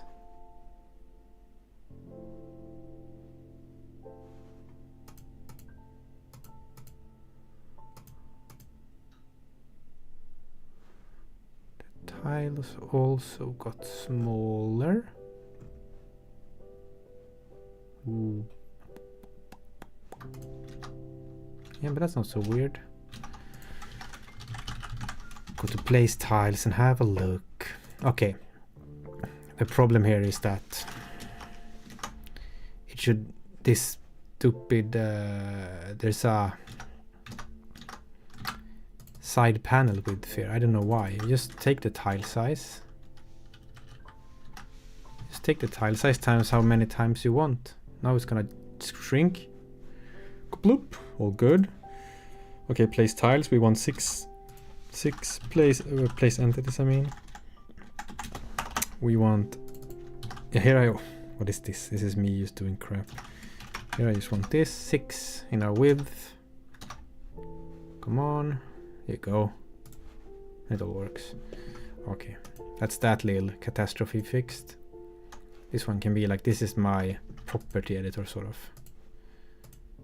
But yeah, so the reason all this was so crappy was because it is quite crappy, but I tend to work at a much higher DPI, so this hasn't been a problem to me. But of course it should have scroll bars and all those fancy things, really. But this is the funny thing, when you have an editor only you use, then it can be a bit funny and crappy sometimes, and it doesn't really matter. As long as it doesn't stop you. Now it stopped me a bit because I've changed DPI, but usually all this has been fine, really. Okay, I realize I didn't trim this one. There you go.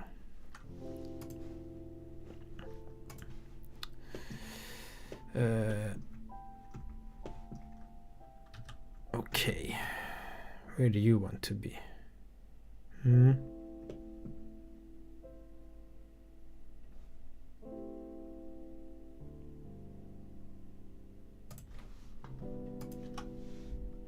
It feels like I need to line up with this.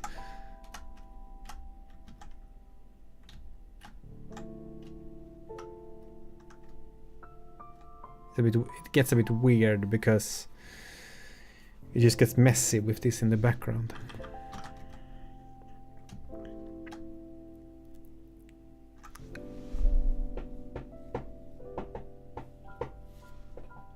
But I kind of, you know, over here it's kind of cute because it's climbing on the wall. But this works because I'm just climbing past it like this. That's fine.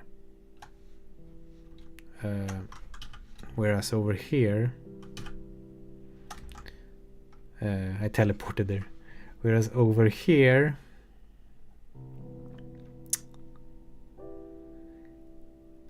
it feels a bit more like, I don't even line up perfectly with it.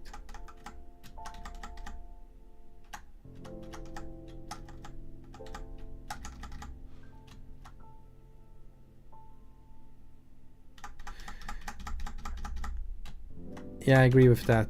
Evan says that with code also, if you're a solo dev, the only person the code doesn't make sense to is you. And that's true.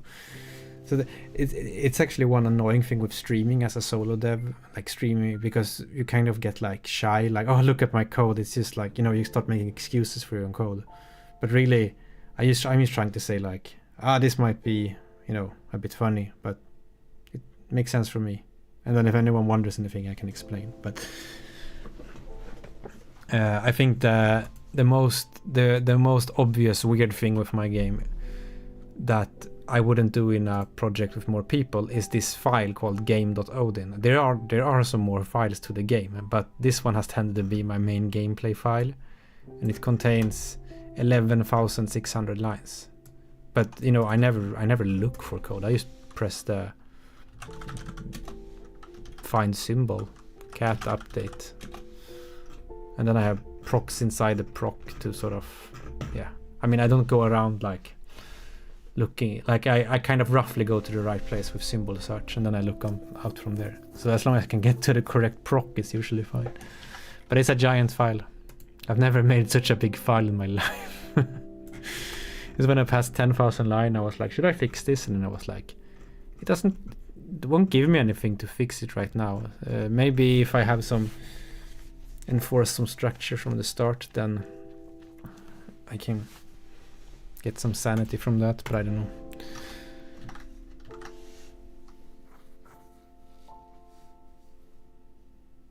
Yeah, people talk a lot about you're right, people talk a lot about clean code, but it's only, and you're right, that it's only in a team that some of those things really matter. The only thing is that you shouldn't get too, like, if you write so crappy code that you don't even understand it yourself, then there's a problem, of course. But I think you pretty quickly notice that you're like off in the weeds. Loki is asking how are the compile times now. We can check. Build. I think this one says. Why did it? What happened? Why?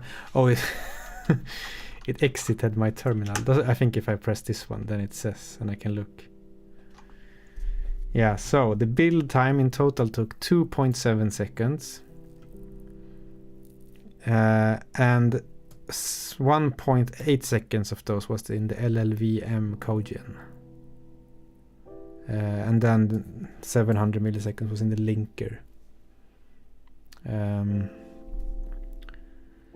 So almost nothing is from, very little is from the compiler itself with how it goes through the files. Like if I have one file here, or if I split game.odin up into 10 files, it's not gonna make almost any difference, because almost all the time is inside the it's telling the compiler backend to generate code, and then it's the linker. Yeah, if Bloki says that if Odin ever gets his own x86, own debug x86 backend instead of LVM. Yeah, so Bill, who is the architect of the language, he has been looking at, he's been building, it's not finished, but he's been looking at using there's a backend called Tilde, which is like a more minimalistic backend. So he's not making his totally own backend, but it's using that one. And if it gets all that working, then I think it's gonna be a lot faster.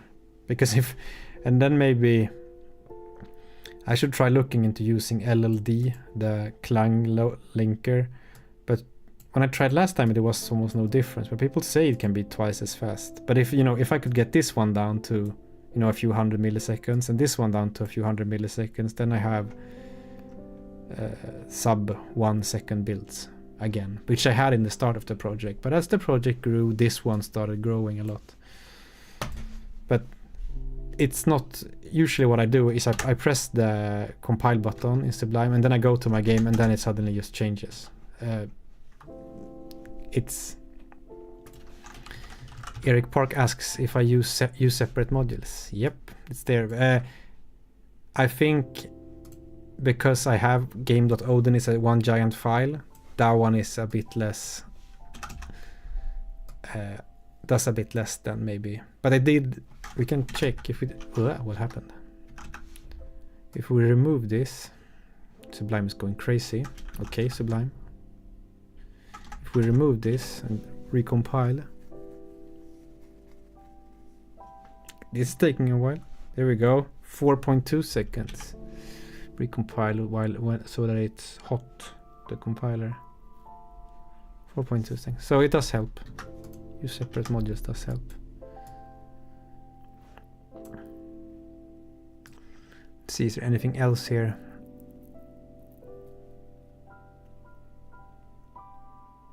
Nah. I wonder how much if I remove the debug symbols, what is that? Yeah, it's a few hundred milliseconds, the debug symbols. And I got a sub 2 second build time.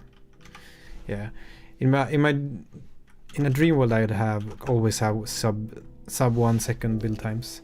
As long as this game is like I don't know, 19,000 lines of code or something in total. So that's what it builds. So if I could have 20,000 lines of code in under 1 second, then I would be quite happy. But that's not currently how it is.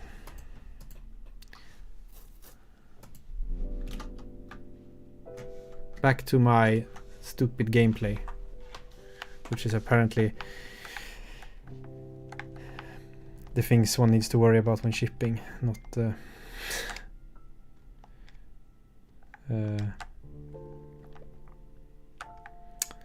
build times. Oh, there's that fun. There are some like ugly glitches. Like, yeah, I don't like that when I run away. There's one frame where it shows the speech bubble. I'm holding the button to the side, and the cat hasn't turned around yet. So that's something I might just, those kind of things I might try to tweak a bit.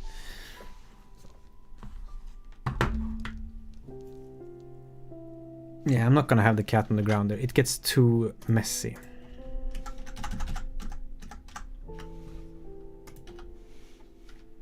Ugh.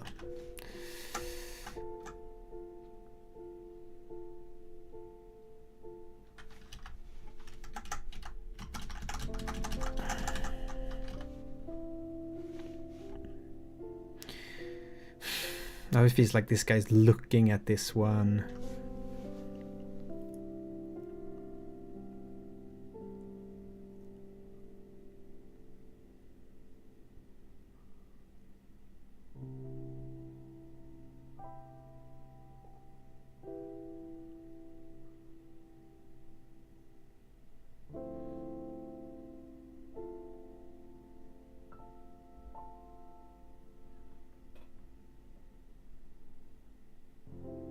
Okay, time to reevaluate this. Maybe I revert it all and just have the tutorial like before.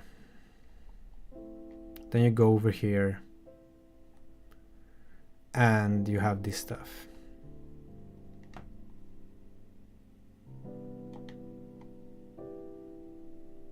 And then you learn to pick up something. Then you learn that you can do different things in the world.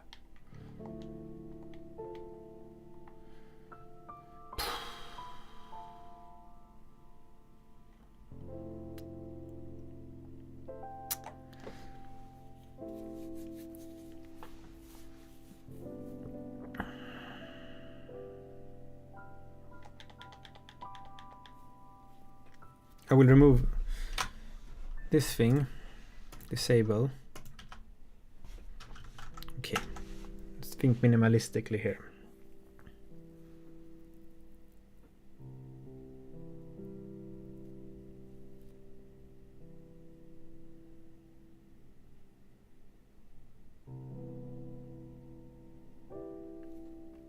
So I have this stuff here.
Welcome to the stream of me being staring at my screen.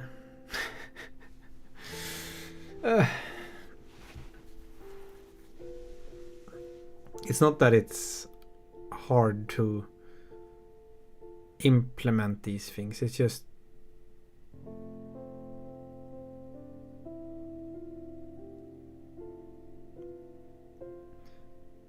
hard to put in the correct amount of information and also make sure you're not being confusing with your stuff, like by trying to tell the player many things and it's not a very complicated game even, but I'm just trying to make it simple enough.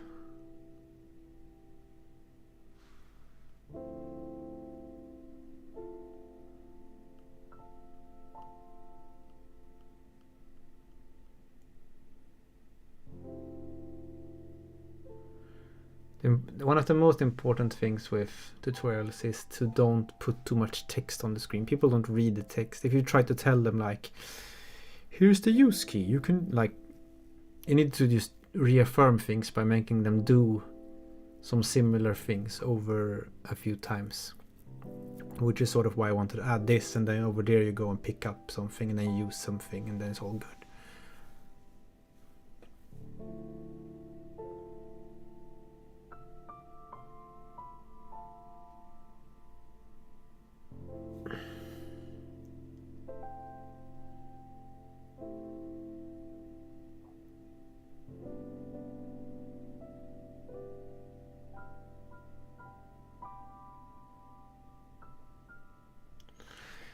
Gonna go quick break, 2 minutes, and maybe fetch a refreshment drink.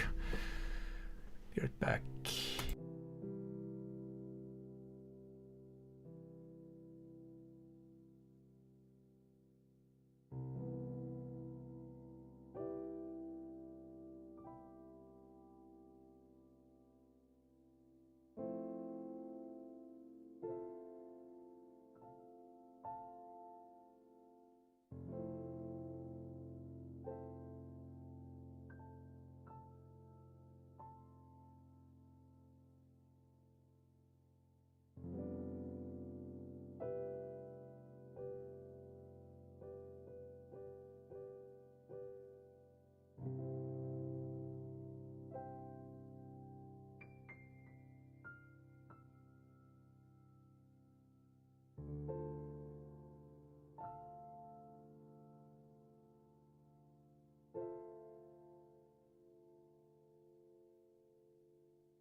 Hello.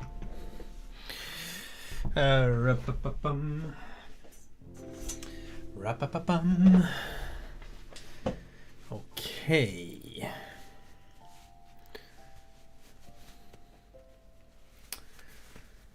So.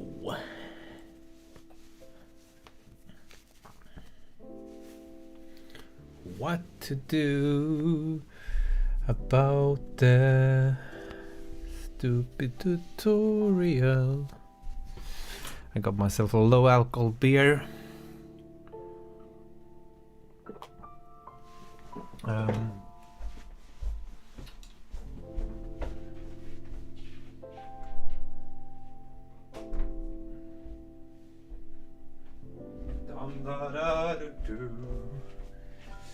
Dum dum dum dum dum dum dum dum dum dum.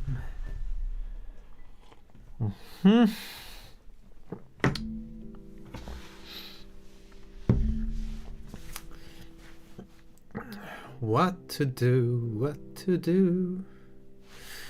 Refreshment drink.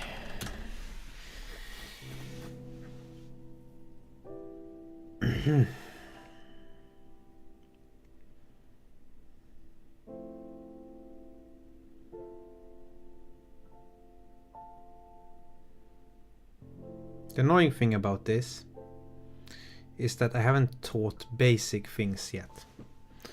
So, like, before this phase didn't exist, yeah? And you used to go in here, so you used to just run in here, and then you get to the basic things like jumping, and everything was like, ooh, I can walk, I can jump, you know, it's quite obvious basic things. And then you got over here.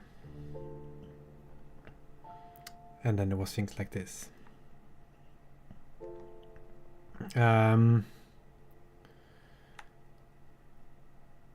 Maybe that doesn't matter that much.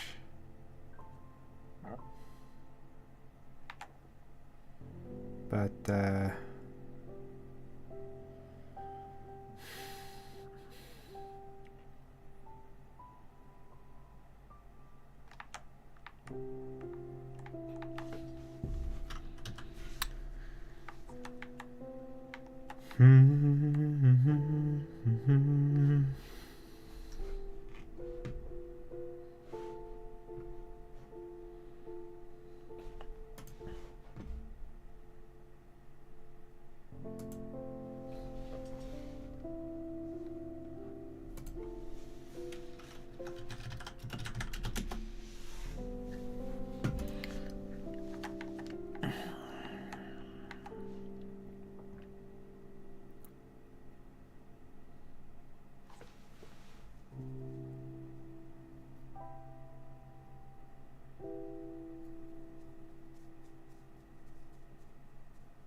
okay.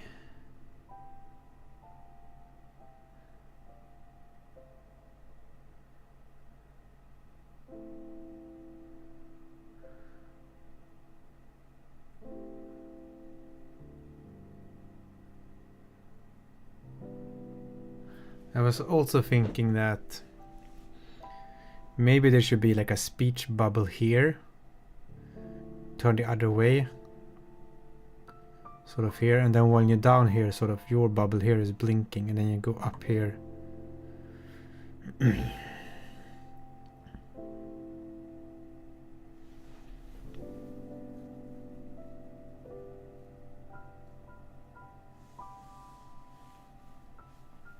And then you have two bubbles, one here and one here. I could also put the bubble here in like dark color, and then it sort of yours end up on top and fills it over.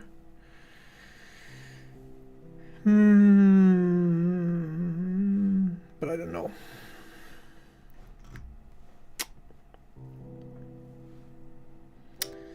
I don't like this stuff. I don't like this stuff.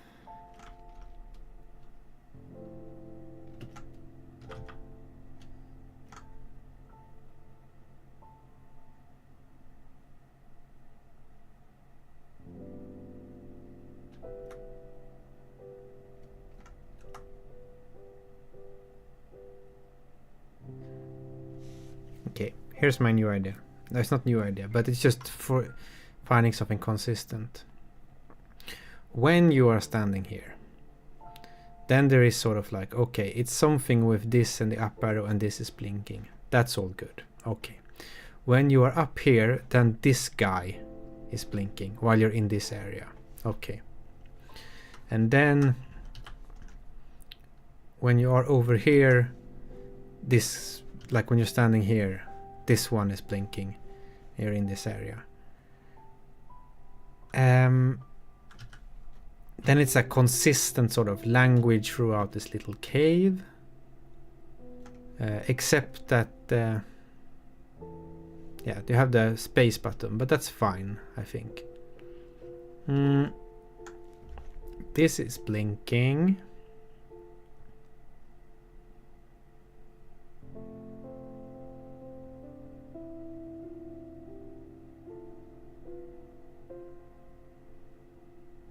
Yeah, I think that's...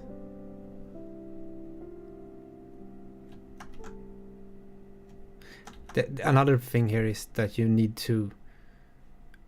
People need to also understand that they need to sort of be close enough to the thing to interact with it. Like this one needs to be...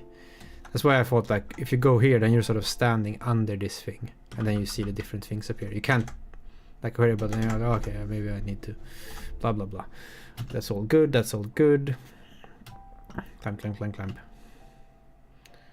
Space. Okay.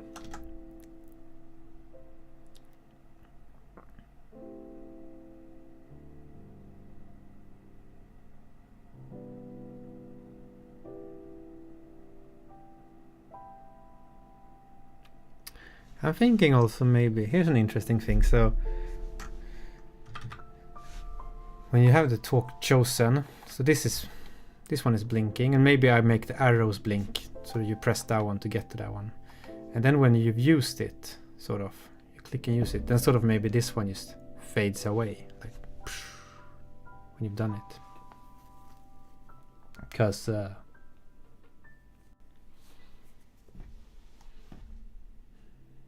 I don't know, some kind of feeling of progression, doing things.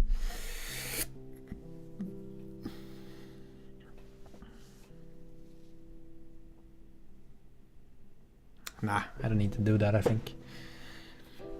But anyways, let's just add the flashing here and maybe call it a day. I hope that will be enough.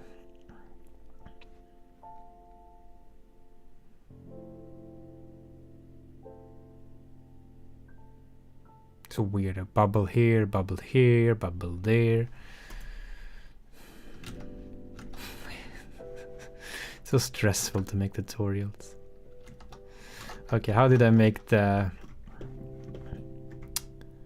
Over here, I think I did this on a previous stream also. Flash butter pickup. Okay.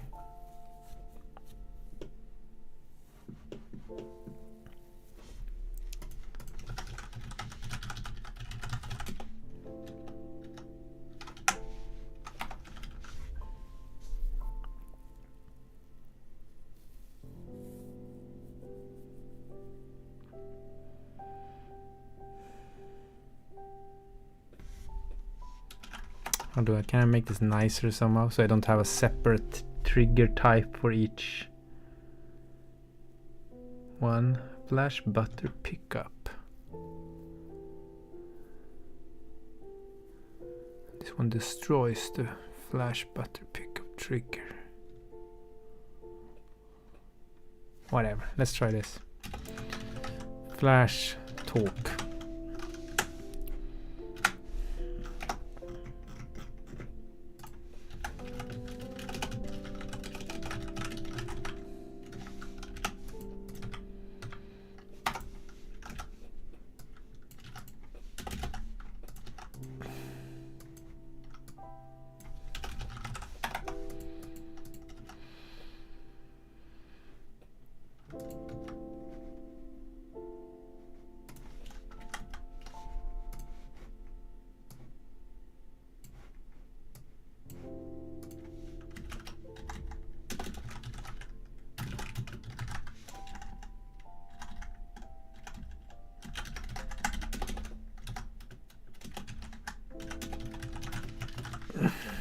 So we set the flash bool to true if we're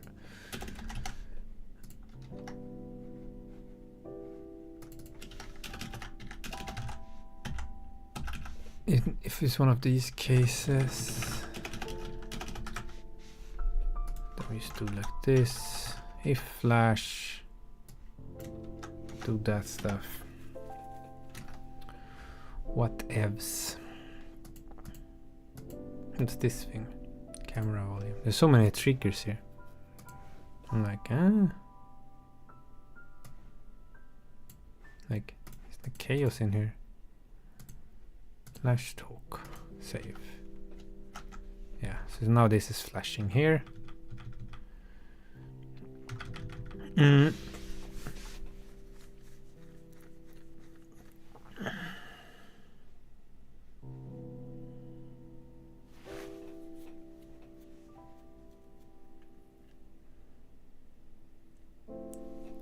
then we come down here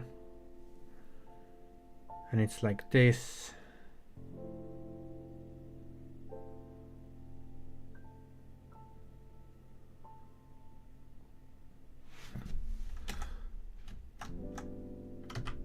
Go up, talk to this guy. Talk to this wall.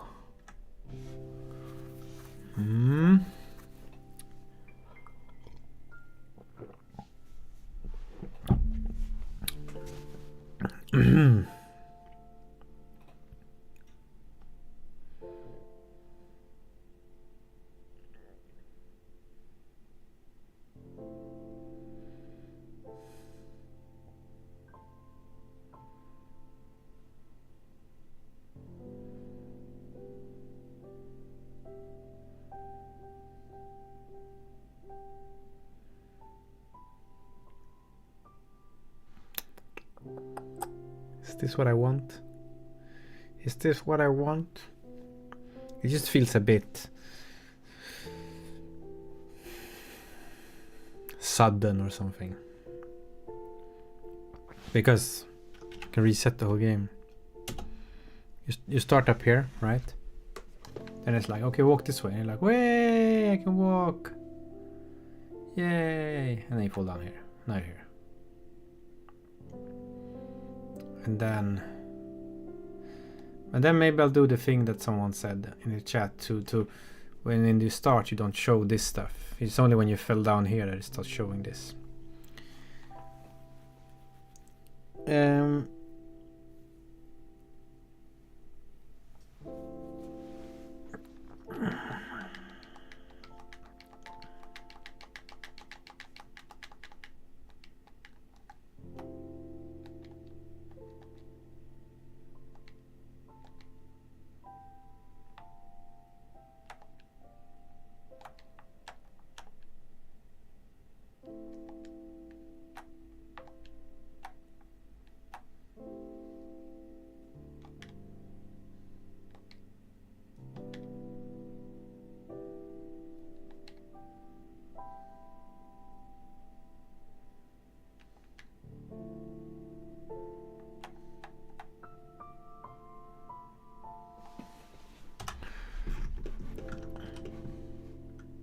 Yeah, I don't love any of this really, but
So what I'm trying to do here is that I'm trying to figure out, if anyone who hasn't been here for all the time, I'm trying to figure out improve the tutorial slightly in my game. That's what I'm trying to do. So I've added this NPC, and I think I've made the stuff over here a bit easier to understand, a bit less confusing. That you need, here you climb up this, and then you need to pick this up, and there's the arrow here, it's the same arrow as here, and when you're standing there, this is flashing. I mean, you can stand here for a while and be like, try to talk to the butter, but eventually you will be like, okay, I need to pick it up, and then when you're up here, you need to jump through this, but then you need the butter to do that.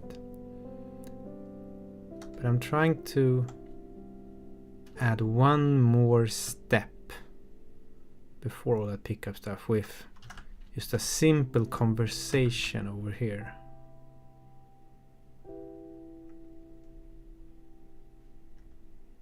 And then I was thinking something like this.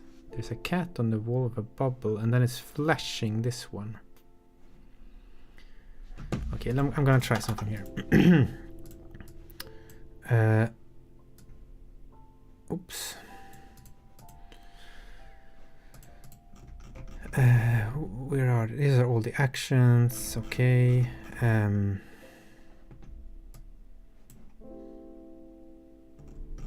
When does it draw the arrows back and forth? I think I need to go over all the actions twice and figure out which one should I flash, so I know the index, and I can also flash these guys. Just to, yeah, I don't know. Let's see here. So this stuff here goes up here. So then I have here like flash I index -1, and then we go over all the actions,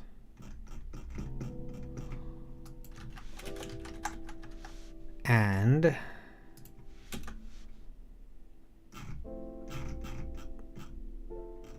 we take this crap here, and we check if it's pickup, and we're in the flash butter pickup, then flash index equals idx, and in this case idx. Don't need any of that. And down here we simply need to do if flash index equals index, like that. Hopefully all that still works. It seems to work. And then what I can do is, since I have the index to flash, then I can go in here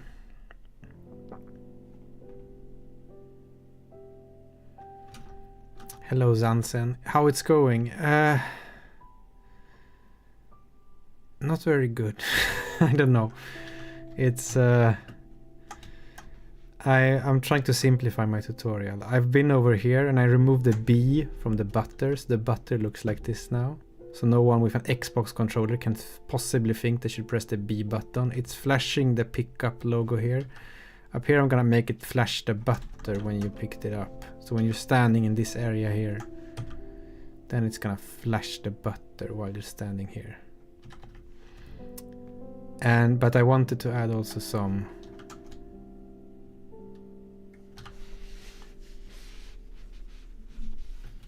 like the first thing you need to do is talk to this guy. So now I've added so that there's a talk cat thing here on the wall.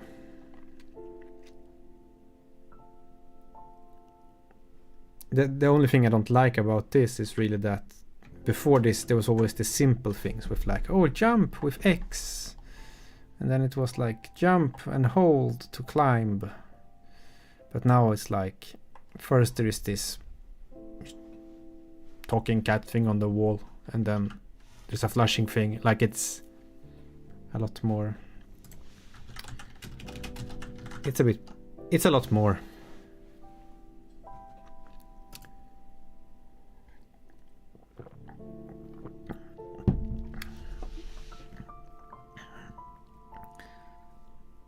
But now I have, anyways, I have, oh wait, I won't be able to flash this really because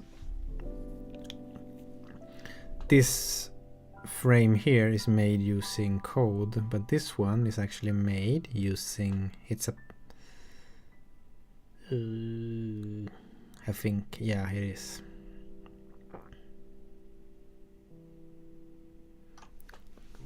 Yeah, it's less simple, but it's, I also split the tutorial up into more steps. So it's, in some ways it's actually not, in some ways it's simpler, but in some ways it's not. That's why I'm so, you know, it just feels like a weird compromise that I'm not very happy with. Because now you learn to sort of change these things around and use the ability or something here, and then you go over here and pick something up and have to use the picked up thing over here. But then at least you don't have to like learn to change to this thing, do the thing of the pickup on the butter, and then use the butter. Like you will already be familiar with all those things. Kinda.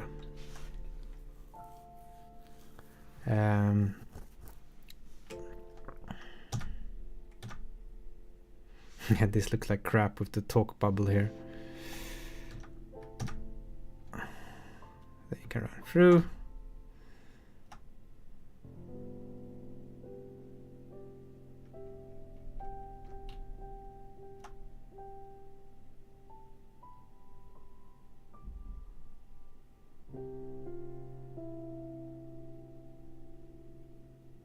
I'm just gonna do some experiments here. What if like this thing is at like level A5?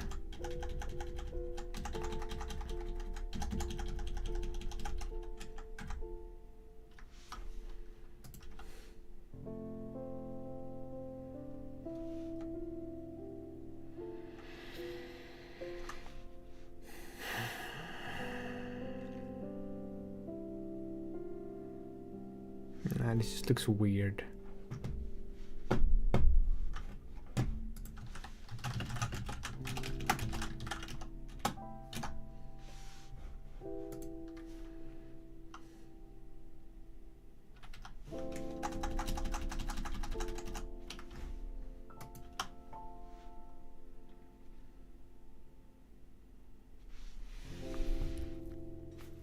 Can also push the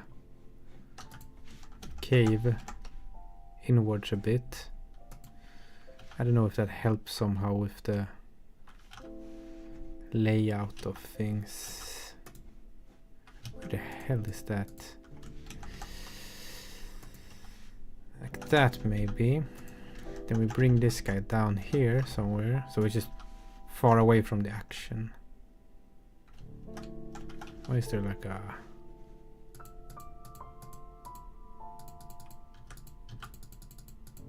Is that a tile on the floor?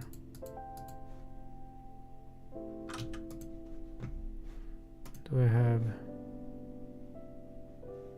Oh yeah, it's a tile. Let's just do this, place that there. It can be a little mound over here, doesn't really matter. Oh no, it got collision.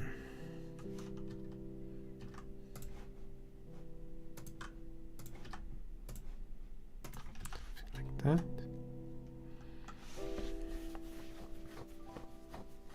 And maybe this, how does it look in here then?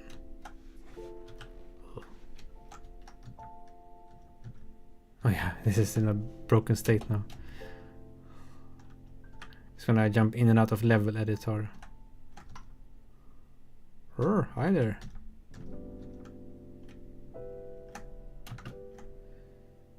Yeah, it becomes too tight now.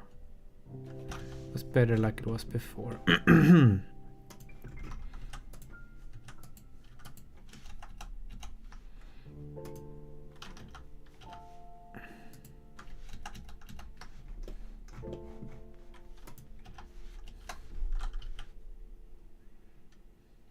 This is better.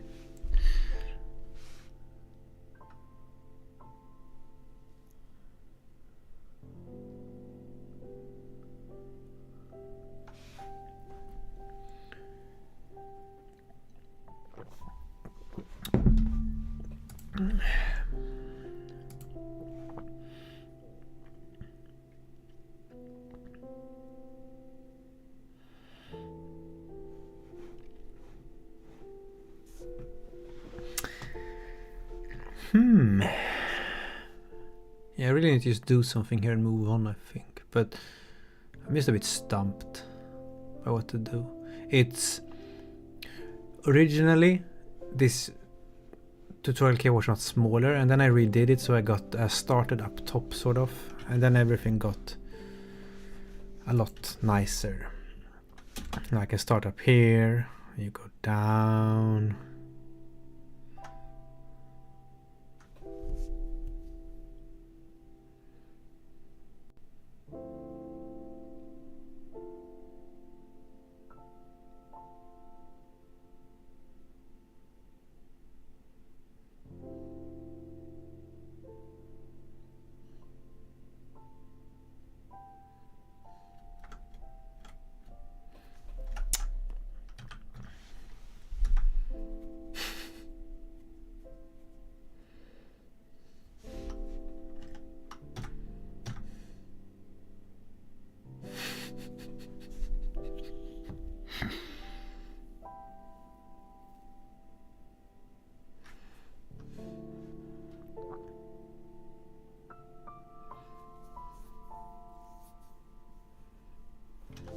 So my current thinking is maybe I can do it. Put it here. And then when you press it to start talking, this kind of fades away and disappears.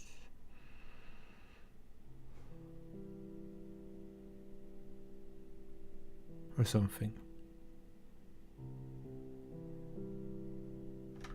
Then when you're in here, maybe there's a trigger up here that sort of makes this one fade away. But I don't like fading everything out. Maybe that's fine. Maybe that would be cool. If you jump up here, go like that, and then this one just fades away. And then when you pick this up, this just fades away. And go up here, and we're standing here, there's nothing else left. There's only thing this, and this thing is blinking. And when you do this, this thing fades away. Yeah, I kind of like that for some reason. It feels like this kind of interesting progression. All right, so I'm gonna try to that I feel good about that. For now, I've been feeling bad about things for like 2 hours, so it's good. I feel good about something. Okay, it's flashing this guy. I would ideally like to flash this, but this guy is drawn in code, the D button here, but this guy is not. This guy is a picture because I have different glyphs. You can remap the controls and stuff.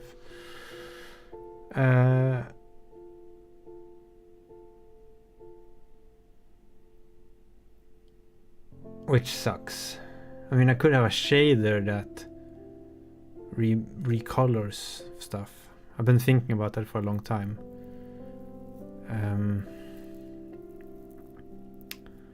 That I could have a shader that says recolor things. Because then I can set the color and just do it. Maybe I'll add that let's finish up all this now. Okay, so we talk to this guy, and when we talk to it, how will I trigger this even? Okay, there's gonna be a chain of unusual things here. First we have the cave face. So when you start talking to it, the first thing that happens is that you send an event. I'm gonna add an event called remove talk tutorial or something like that.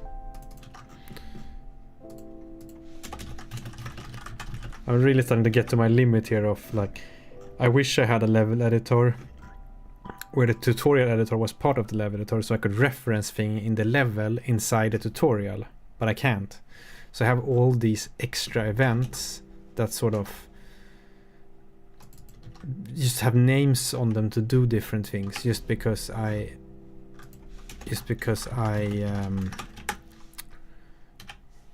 don't have any way to, from the dialogue editor, reference things. I could have a tag on an event, I guess. Don't wait. It is event remove collider and animate.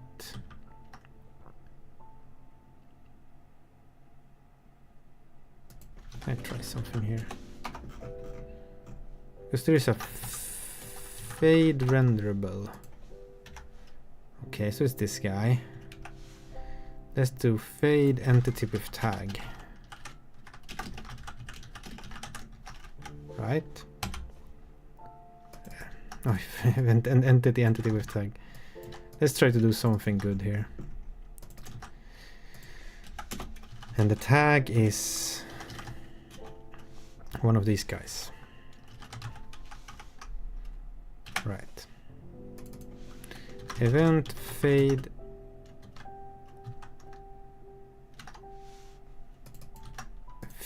entity with tag. Thank you. Fade entity with tag. Right. And then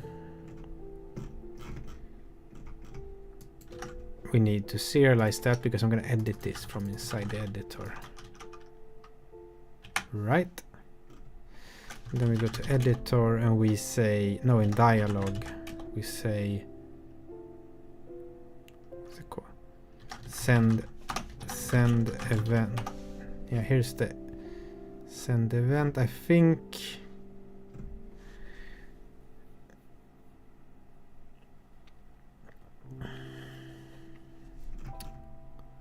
what does this guy do? What is this stuff? And this is just for choosing the event.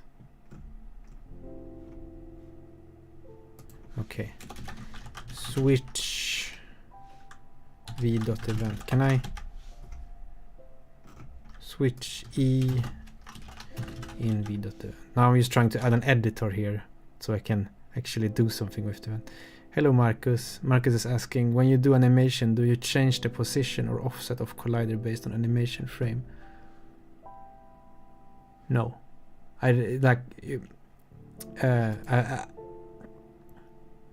Well, yes and no. I mean, if you're doing like 3D stuff, there is this, usually, you know, people do root motion, which is sort of like you can apply motion in the animation to your character, and some people steer their 3D third person characters that way. I don't do that. I have a few places where if I save this and go out here, like it's all a bit hand coded, the few times I need to do it, because the run animation I just set the velocity of the player that matches nicely how fast the animation is going. Actually on the controller you can run slowly, and then it scales both the run animation speed and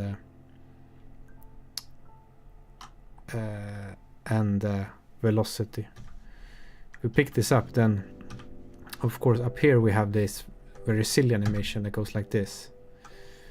And you see this animation seems to have offset the player a lot, but actually this animation just, in this case, for this animation is quite, I think this animation is very wide and just animates. I can show it.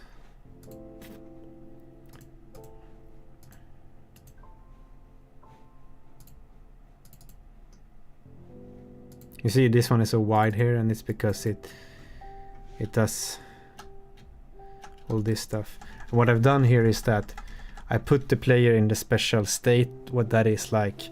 You're gonna do this funny jump now. And then I've actually measured how many pixels is it from the start to the end. So just when it ends this, the player I think is standing over at the start all the time. And then just when it ends, it actually teleports the player so that the animation you have at the end makes sense.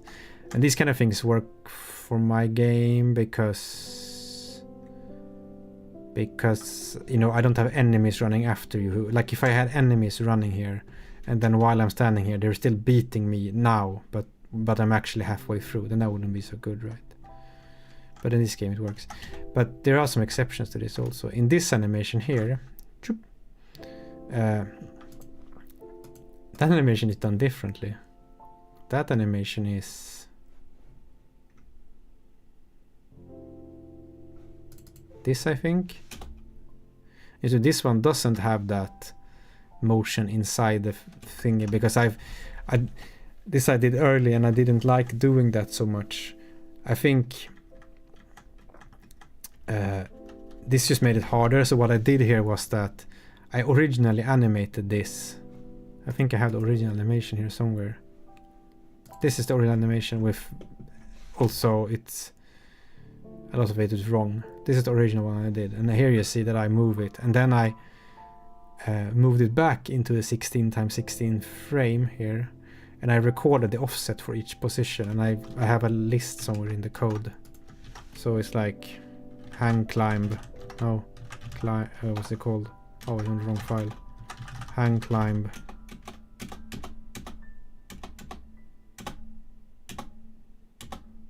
Yeah, so I made this list of offsets, which is as many as there are frames, so it just offsets the animation the whole time. And this is, you know, a very poor man's root offset animation thingy. So that's why when it moves up here, it's actually doing this stuff. But a nice thing about this is actually that I interpolate between the positions. So if I do it like this, then it's perfectly snapping to the pixel grid all the time through all the animation. But if you look at this one, it's like almost suspiciously smooth, and that's because it's lerping the player between all these different positions. I think there's there's a lerp, and it makes sure to do some magic here to sort of go within the time from this one to this one. It lerps between these two, so it goes smoothly through it. So I've done it two completely different ways. So this one is like that, and then it has all these list of offsets. This is not very good, this thing, but it worked and it made it smoother. So that's an interesting. Maybe it would be cool to have like a tool in the game editor where you can take an animation that looks like the other one. You can take an animation, that is maybe an interesting tool. You take an animation that looks like this, and then you can click a button and it automatically tries to compress it down to the smallest possible thing, but it also records how much it had to move it in order to do that. And then you get this list from that. And then you can have your animation player automatically lerp between those if you want a smooth motion. And then you could use that for this thing as well, because then you could get an even smoother thingy. But you know, some people don't like doing that because they really like staying on the pixel grid. I'm not much of a purist in that way, and my game is a bit inconsistent in that way, but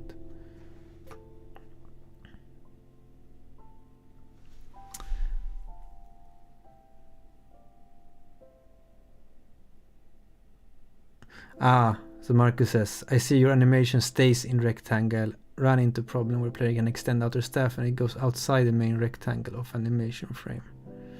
So you have to maybe make the animation frame bigger then, and then maybe it's hard to, maybe suddenly there's an offset.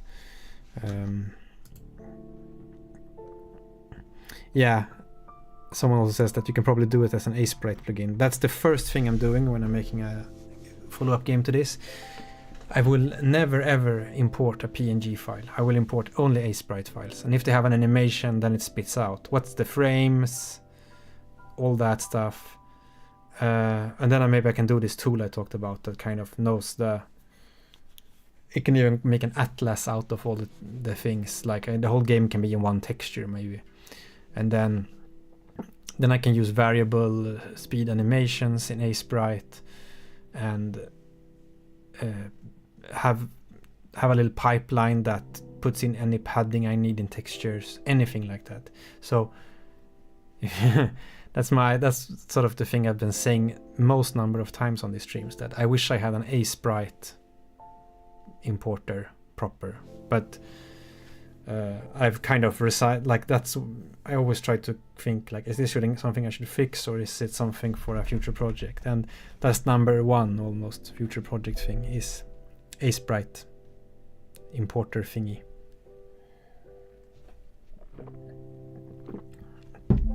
It will fix so many problems and give you so much more options for how to do things. Right, let's try to finish this up. I had a plan, but now I talked about things. My plan is quite simple. We were doing the, now I remember what I was doing. I was doing that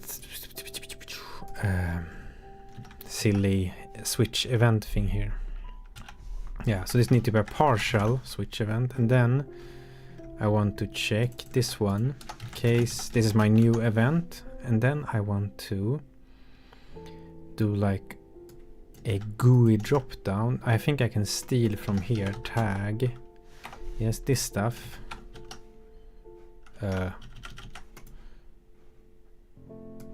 this stuff, make a drop down that has a tag. What do I steal the rect from R props? Okay, where is, oh yeah. And then I used .e.new blah blah blah e.tag.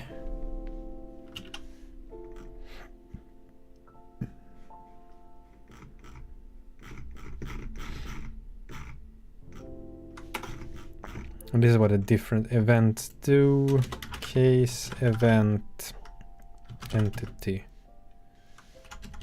event tag.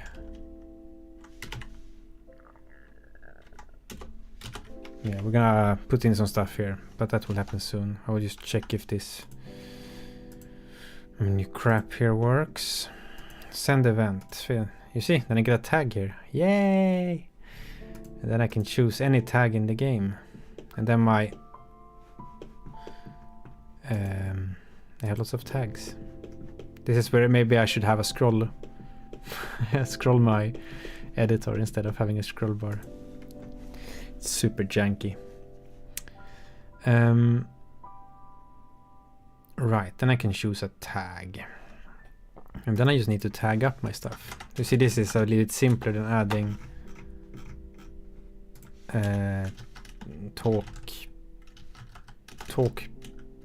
cave painting talk, right?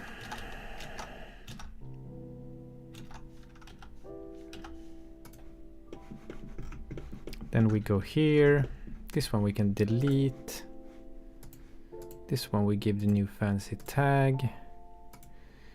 Yeah, I'm so gonna have trouble with the... I might have to switch back at some point to my... We'll see if I have to switch back to my... to higher DPI. I just liked it because then people on the stream can easily see everything. Like, I've noticed something about my videos and streams is since I run them at a fairly high text scale, you can usually follow along on a phone. And I kind of like that because I know many people will click on something on a phone and then... But... cave painting talk. Okay, so that's good. Then we can go back here. Choose that tag. Then we have added in the stuff to do that. Did that all work? Did it save? Yes, it did. Go back.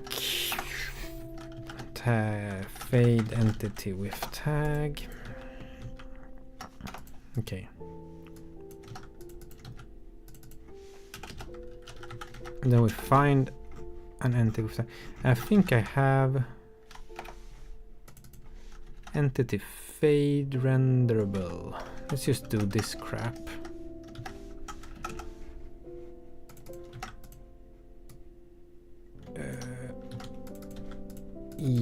Renderable is 0. I'm just gonna assume it only has one renderable.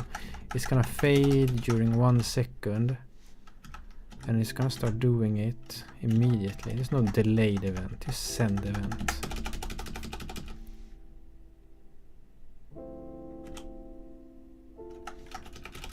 Wait, why does it even need to be an event in that case? Let me see here. Ah, maybe it's easier.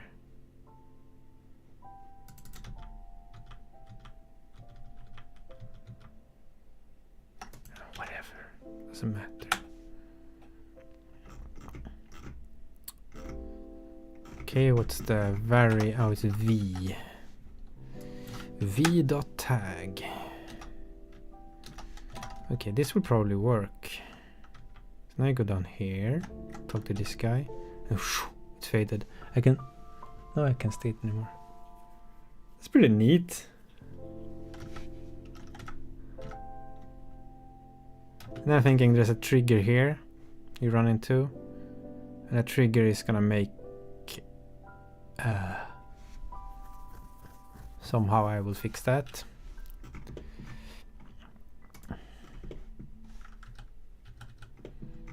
Yeah, we go here, we place a new trigger, like here maybe. Can you...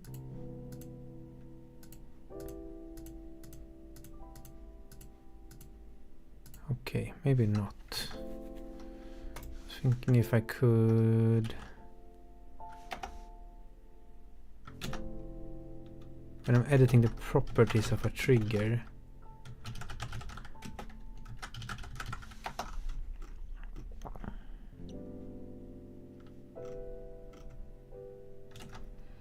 I think there's no union here with crap into...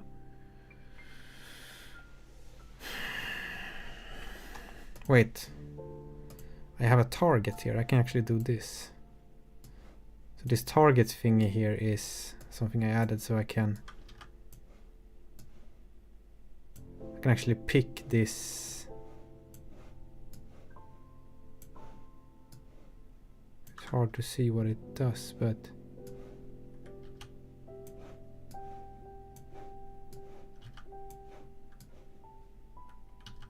wait, how do I... Oh yeah, this is how I do it. And I can cycle... There is a... Then now I caught the trigger. And then I can make a new name for the trigger.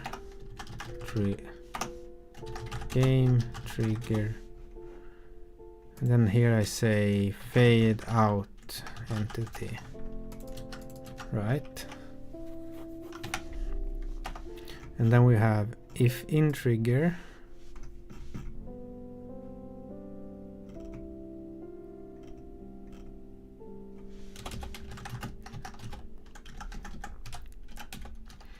Then we fade and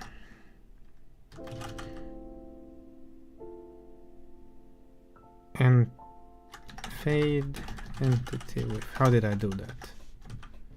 This crap. Fade out entity, and then if what is this? If t dot target is not entity handle none, then I fade t dot target. This is just to make it possible to destroy on trigger. That's probably good to click in, otherwise it will go crazy. Okay.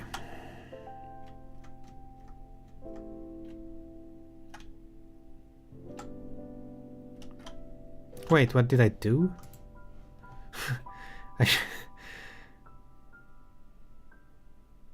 What happened here? Fade out entity, and I need to pick this one, not the... Okay, that worked. I realized though that there's two entities there,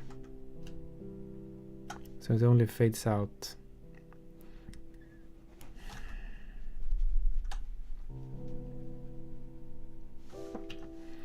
This is crappy crap.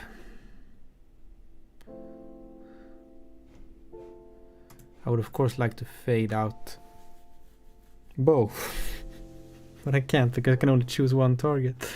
I can send an event instead. Actually, okay, and on the events I can't choose the properties, it seems like. Oh.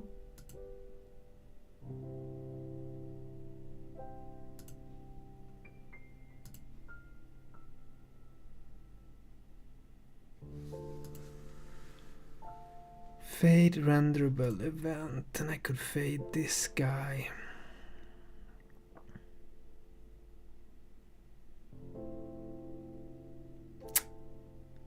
Crap.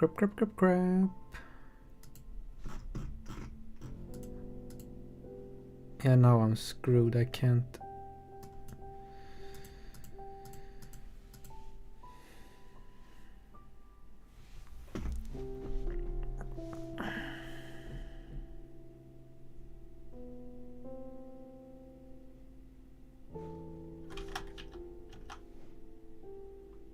Because now this is on the some silly event.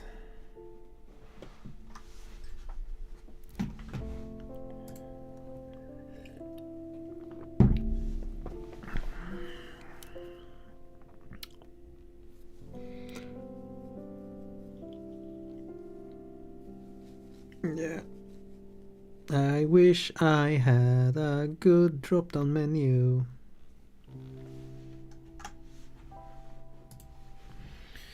I'm gonna do something now.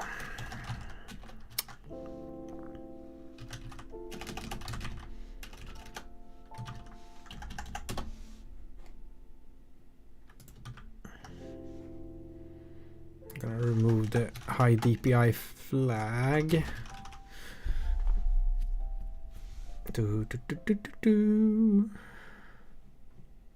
Oh, this is broken now. Wow. Oh, this is interesting. You can see the culling. Look.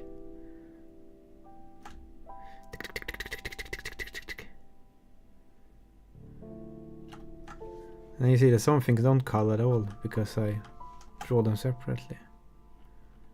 That's interesting. I haven't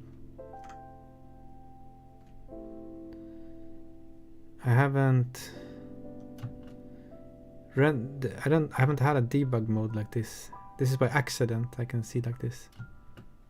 It's quite interesting.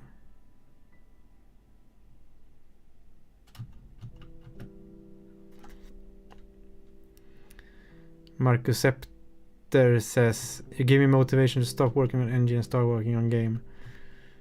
Yeah, thank you. And you know,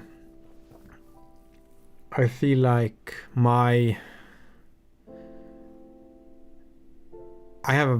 workflow is currently a bit too chaotic in this game. That's why you see me kind of just like, oh, I've changed the DPI in my scale and I don't have scroll bars and now I run into trouble. But to be honest, I haven't had a problem with that before. And I've just been able to make the whole game up to this point like this. So, and about like this thing you say, stop working on engine and start working on game. You can be a bit more thorough than I am, but I would say what you should do is start working on your game from the first day you touch, like you go, okay, I'm gonna work on my game, and then you're like, okay, I need to draw player character, and then you put in some code to draw some kind of player character, and then you need some gameplay, so you put in some code for that, and eventually maybe you need some cool systems to take care of stuff for you, and then you put that in. But what I'm trying to say is, I think, don't try to build an engine. Try to build a game and like try to build a game from scratch. So you just build on your game and add whatever you need in ways of technology as you go. It's gonna be a bit more chaotic, but if you want to actually get the game done, it's that's why, you know, gameplay, like engine programmers is sometimes like, I don't understand gameplay programmers because they do so messy things. It's very like, I think engine programmers can sometimes find it hard to sort of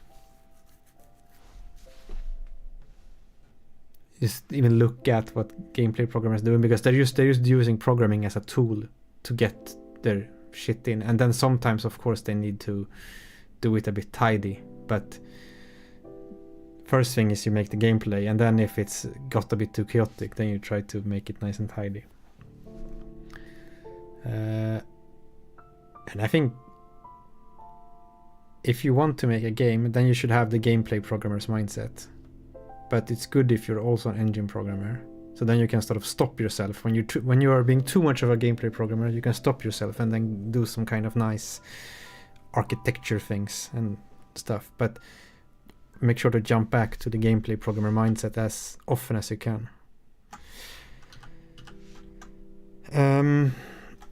Okay.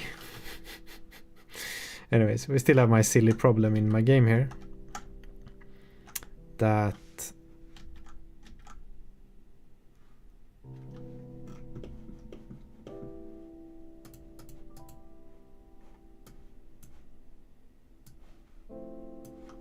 I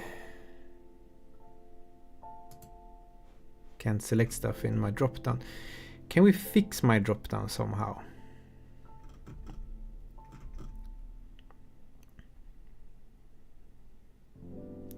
Let's try adding some. Let's do something completely different here. Let's add, so when I'm in the dropdown and I remove the scroll wheel, now it currently scrolls this, but I can probably fix that. Then it just moves the whole dropdown up and down. Like it just moves it. That's the whole. There's no kind of scroll bar. Yeah, let's do that. That's what I need right now, because I've broken I run into a dead end with my shit here. Okay, let's fix first so that if I'm in the property editor and scroll, this does not scroll.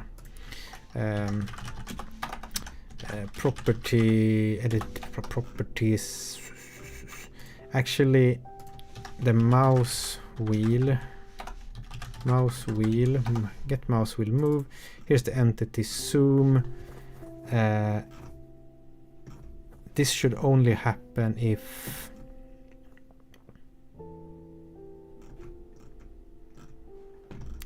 it's a bit idiotic that this is here, actually. I also think that when you do things this way, then like when you put gameplay programming first and then do sort of systems, architecture, engine, whatever you want to call it, then those things suddenly can get exciting, because now I'm very excited about fixing my scroll bar. Otherwise I would just, you know, it can be a sudden like fun thing to do to fix these kind of things. I need to know that I'm in this area, but I only know that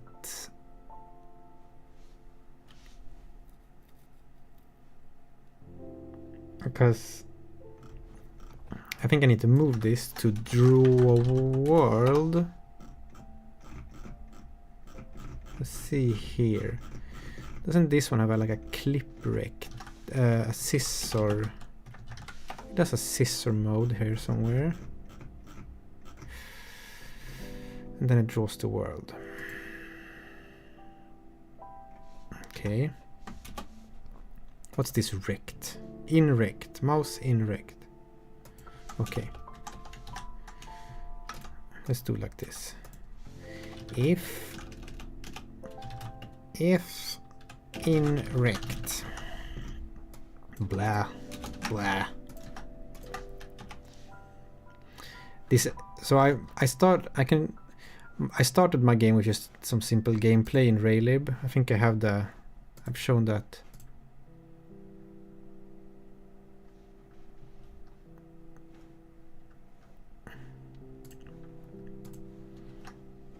Yeah, I see what you're saying. You started with, like you say, you started with fancy UI, scroll bars, tree containers, buttons, input boxes, now writing viewport abstraction to scene nodes that can be rendered in separate viewports. Yeah, but if you think like this, there's two things to this. You have to think, do you have a game in mind that you actually really want to try making? If the answer to that is yes, then you should start with like the first gameplay thing in that game and then build the tools you need to build that game, I think. If the answer is no, that you actually don't have a specific game in mind that you want making, you just want to make an engine first, then what you actually want to do is that you want to build a general purpose game engine, which is something completely different than making a game. It's and it's often a thing I see with people who be like, oh, I want to make my own game, and they might sometimes even have a game idea in mind, but then they've used these general purpose game engines like Unity and stuff so much that they think that in order to start working on my game, I must first build something that's like that. But you need maybe 5% of the features in a general purpose game engine to build your game. And your game will actually be, if you start with the gameplay and then add in the tools you need, then those tools will be specific to the needs of your game.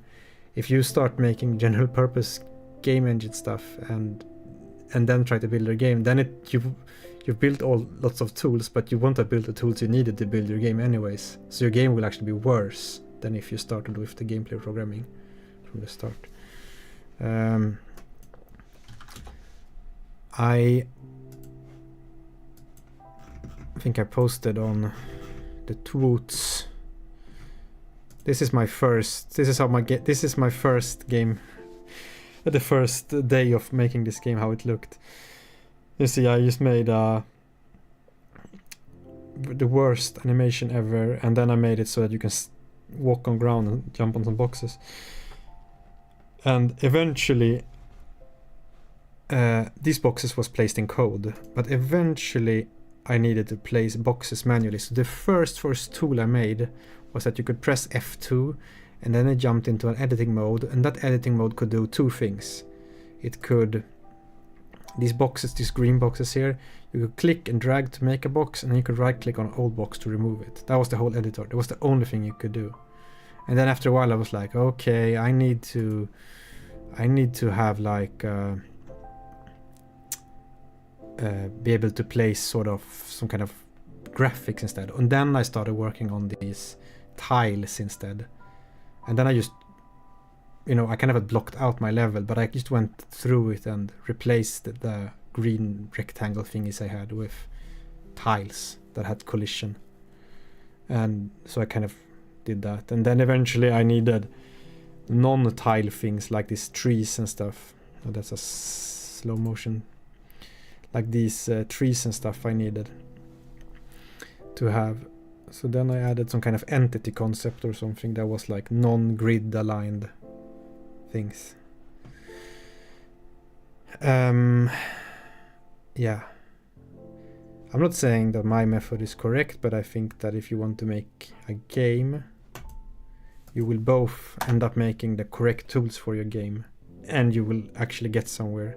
I've been trying to make like general purpose game engine first and then make my game, and I've never gotten to the game. I've kind of made, you know, like the first tiny parts of it, but I never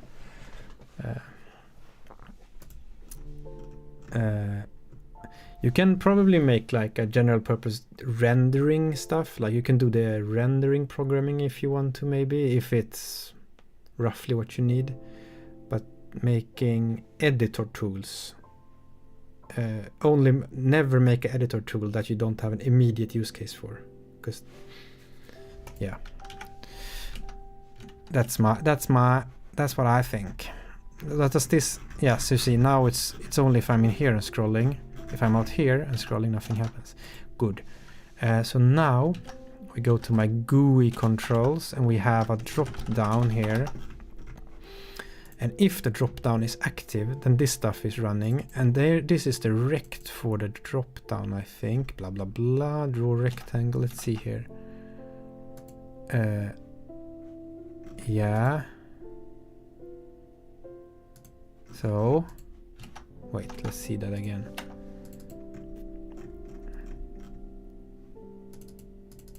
One of the things I sometimes half joke about this, that one of the things I'm proud, because I come from engine programming, so I used to have extremely tidy code. One of the things I'm most proud of in this game is that my code is messy. I kind of let go of that. I'm like, I just do gameplay programming and build some tools when needed, and it's all quite messy. But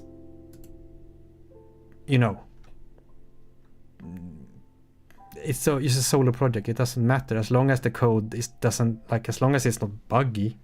Like, it's not very buggy, my code. It's just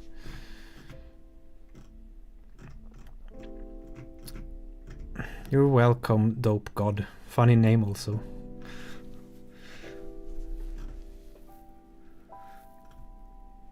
Whoa. Okay, what is direct?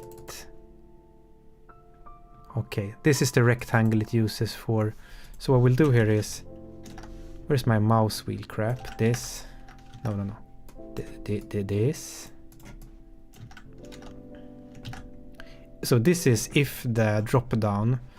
I made my own sort of EM GUI. This is also a stupid thing because the Raylib has Ray GUI. I could have used that. But when I started this project, there was no bindings for Ray GUI. There are now. I mean, this is Odinlang, so there was no bindings, but there are now. I could have made the bindings, but instead I started making my own EM GUI.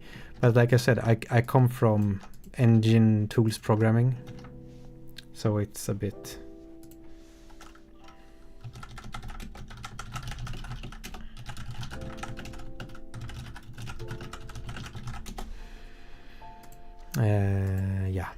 Let's see here. So I moved the scroll wheel.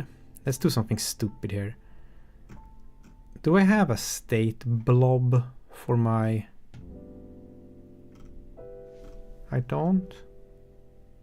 I hope I... Wait, let's check in UI.odin. Active buffer. I can probably take the data in active buffer.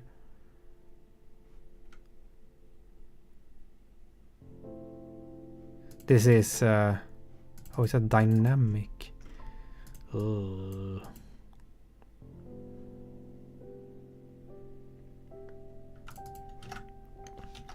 Maybe I can abuse caret. Let's try this.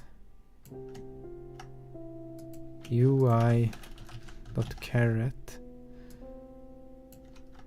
and then we do direct plus y plus equals UI.caret. This is actually for doing the keyboard navigation, but okay. I just want to try something. Maybe I'll add a separate field for this or something. Where is it? Tag. Look. Now I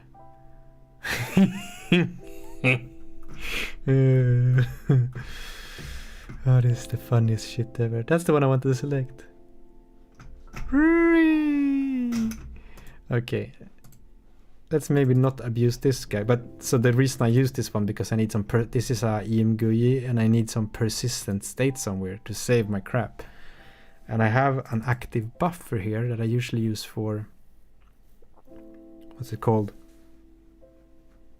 Text fields and stuff. For some reason it's a dynamic array of bytes. I don't...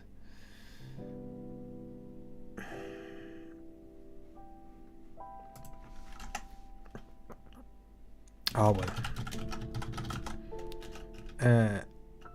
Let's just add some...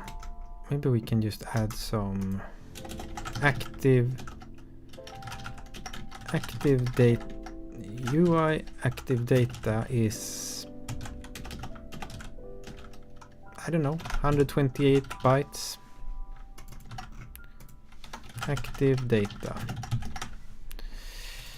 That should work. Might crash because I changed the UI size on hot reload, but it's at the end, so maybe it's fine. Yeah, it's fine. And then, what is active here? Where does it? Oh, here. And then I say UI.activeData equals. Can I do something? I'm not very good at these memory. Drop down active data is a struct. And what does it contain?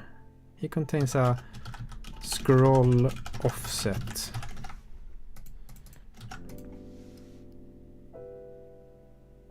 Right. How do I don't remember. I almost never do this kind of low level memory operations. Why do I? It just can be like a tapping. How do I want to sort of copy. Actually, I can just do this. I just clear it. Yeah, this will be fine. I clear it when I click it, and then I transmute it to this type up here, and it will all be fine.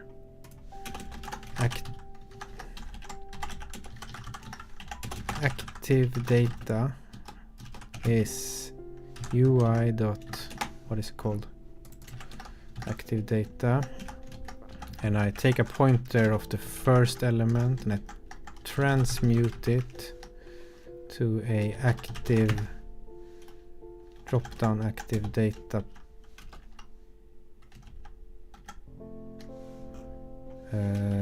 Wait. To a pointer to a drop down active data. It compiled. Scroll offset.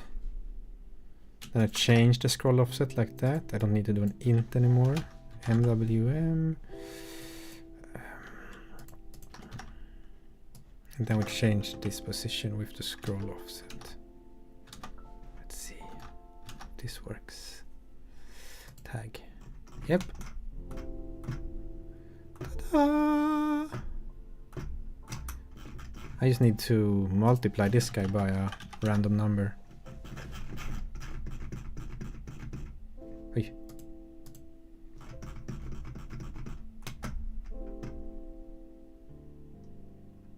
The funny thing is you can also do this and it just leaves the planet. You have to click it again.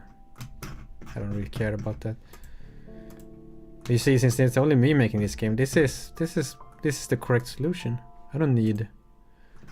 Now I can. What I wanted to do here was change this event back to none. Now I've done that, so there we go. Right, that was fun. Most fun I've had this whole stream. because I've just been sad looking at my tutorial.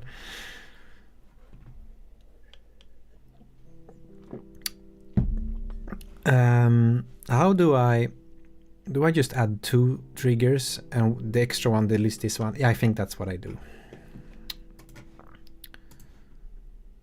I'm just gonna make it slightly bigger so I can select it. I'm gonna move it 1 pixel that way, and then we're gonna name it fade out entity, and we're gonna fade.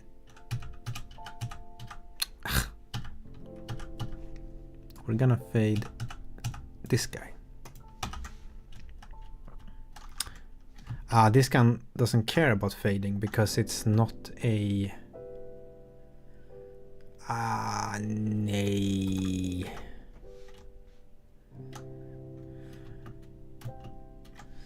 This one is not drawn using the stupid stuff.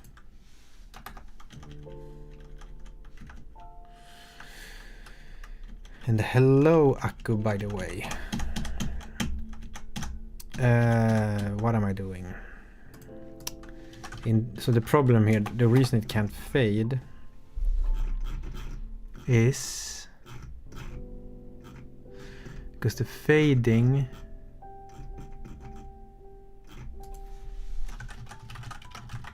is done using this crap.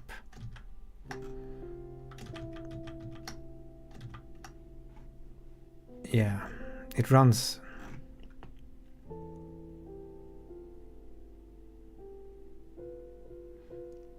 Maybe I can actually fix it. Yeah, I think I can fix it.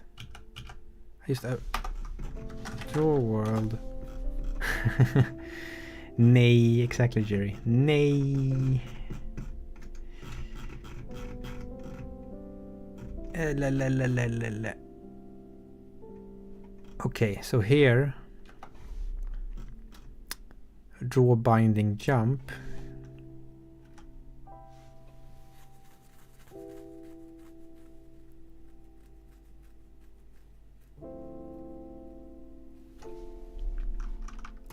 This guy renders a texture, takes a color. Gonna add in a color here. Tint rl.color. I'm gonna go here, say color equals tint. Gonna go back to this place.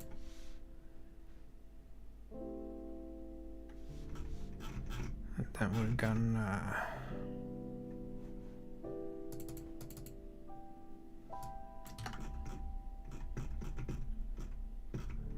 try this here. Gonna try this here. Where am I?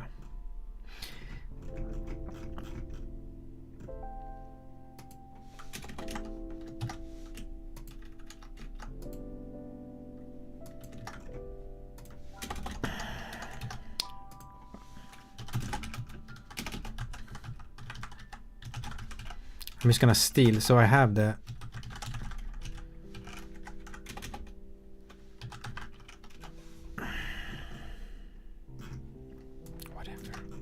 let me do this.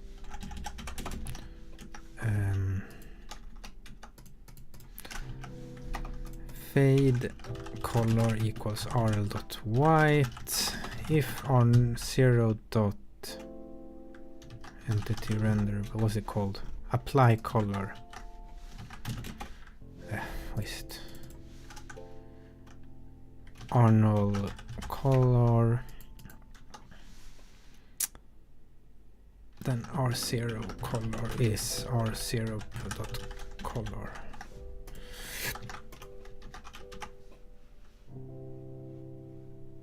Oops. This one was supposed to have a default value. Okay, what is it called then? Oh, it's called tint there as well. I thought it was called color. Whatever then. Yep. And then I can just do this. Tint equals Arnold color.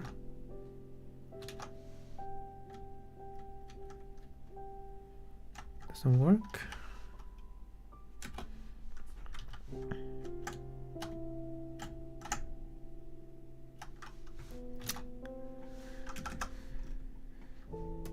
Draw, oh, that's the wrong. Draw keyboard binding.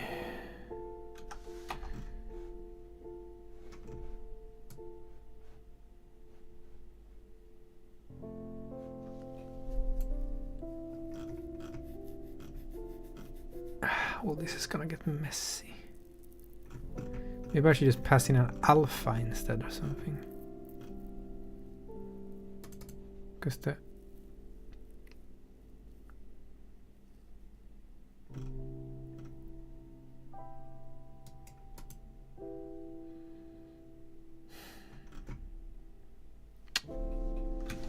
yeah, these guys kind of ruin my day because they're so custom made. Like this is all good. Talk to this guy. Fades. Then that one faded. Then I can easily make that one fade, but this one is troublesome again.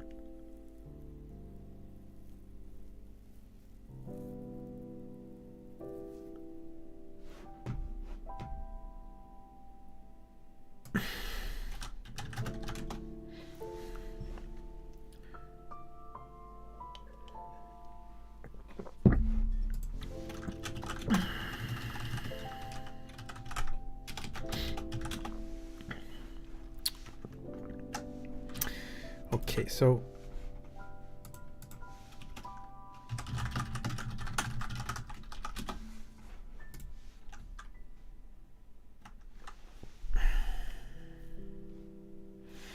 is it even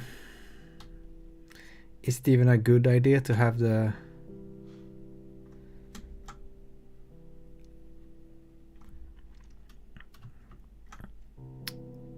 fading stuff? I think so. I think it's neat.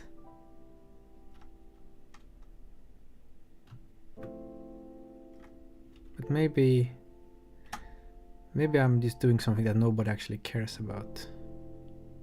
That sounded very like existential. Or not existential, but like gloomy. Oh, I just removed this crap, I think. It's... yeah. It's a cave painting. It's not gonna... I mean, why would it disappear?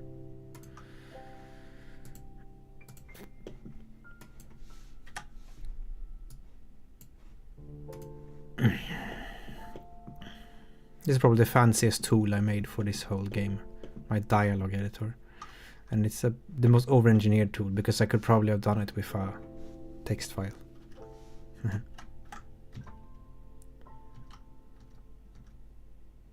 Yeah, this is fine. Why did I? Well, that's bugged conversation, but I'm gonna keep it like this. I don't. Let's instead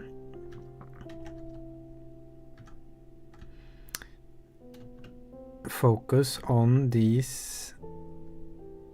I'm thinking that maybe it would be cool to have an extra shader that makes this one blink when I'm to the left of it, and if I would be over here, then this one would blink. Or something.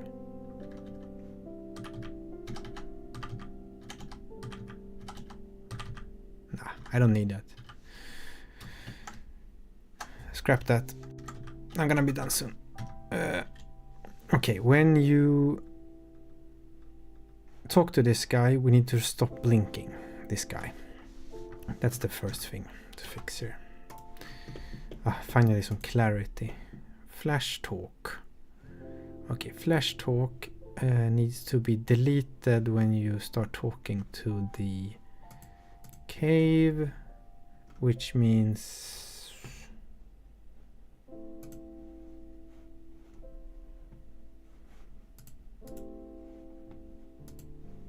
I'm just looking at Discord. I have Discord on my other monitor here.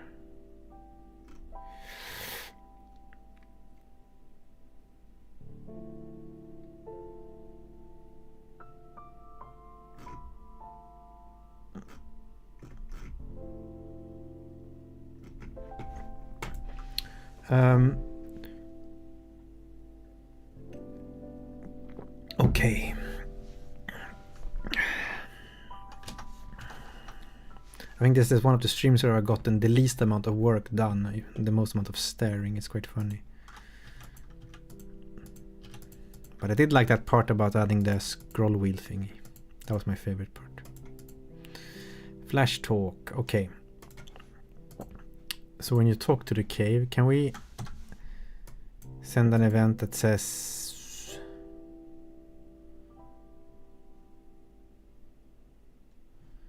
I want to like destroy entity or something?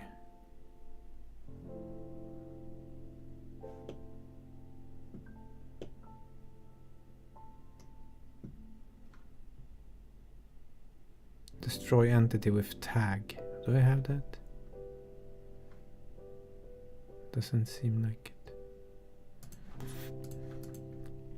So that is my... I go to dialog node. What do I have? Trigger. Yeah, the only thing I can do is trigger an event from it. Oh well. And I have remove collider and then event destroy entity. Destroy. Yeah, I'll add it. Entity handle. Let's see. This is the event destroy entity. This is the serializer, and I think I have to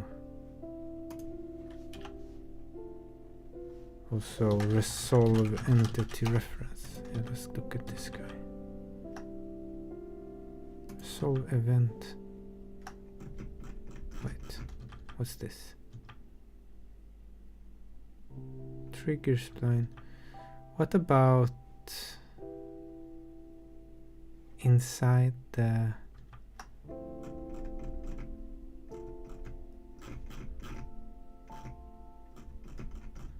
I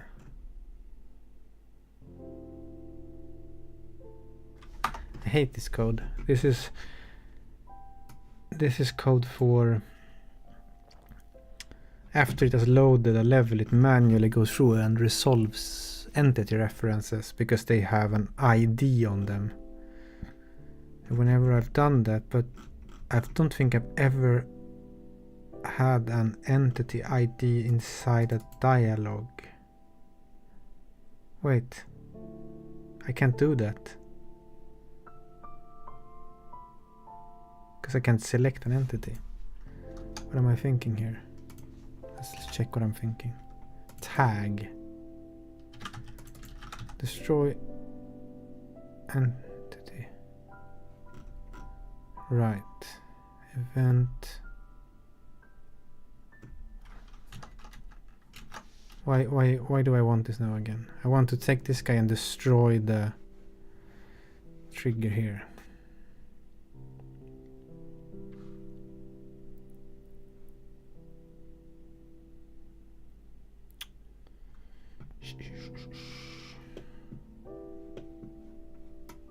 Right. Well, destroy entity with tag. Yeah, so that's the problem. I can never make an entity reference inside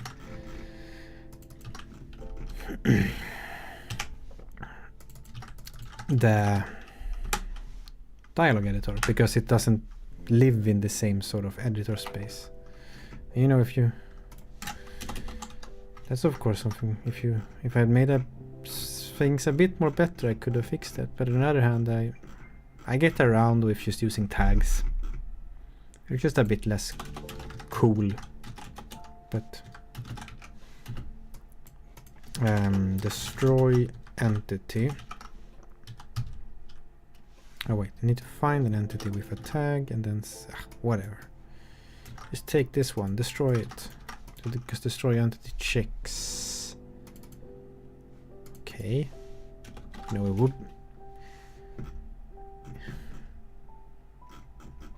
You know, it would kind of be good if you were like, if age equals entity handle none, return. That would be sort of good.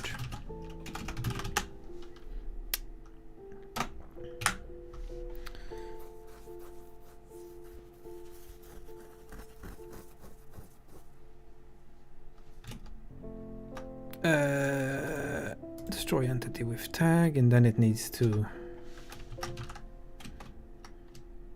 event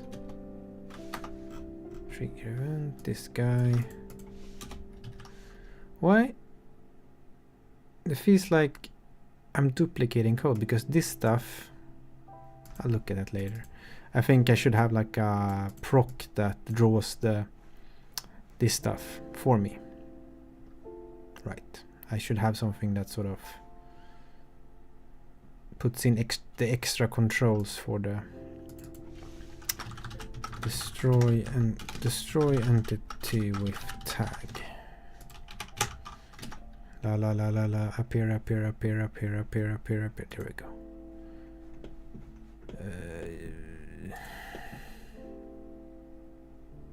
And then what I want to do is, what is this tag shit? Cave painting talk. Cave painting flash talk trigger. What am I doing? Flash talk trigger.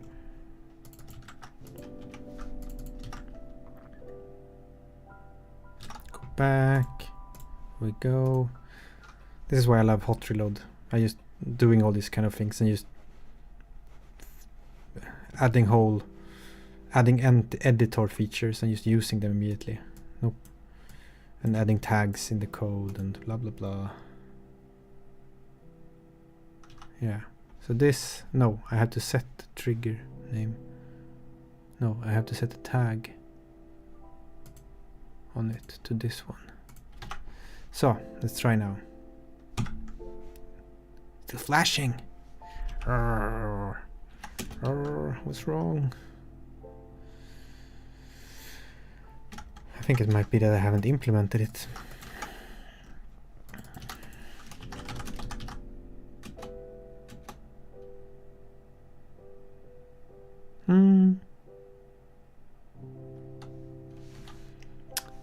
Lion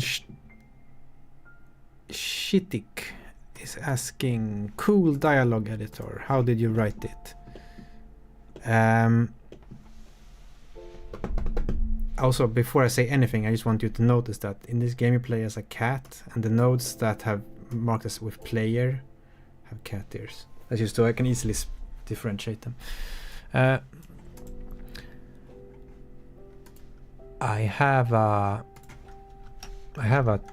will send you a Twitter thread I have on that.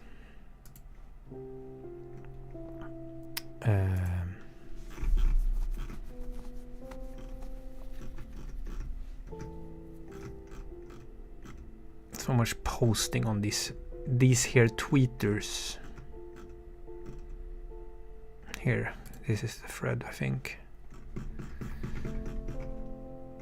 I can even show you the thread in live here, but it's here.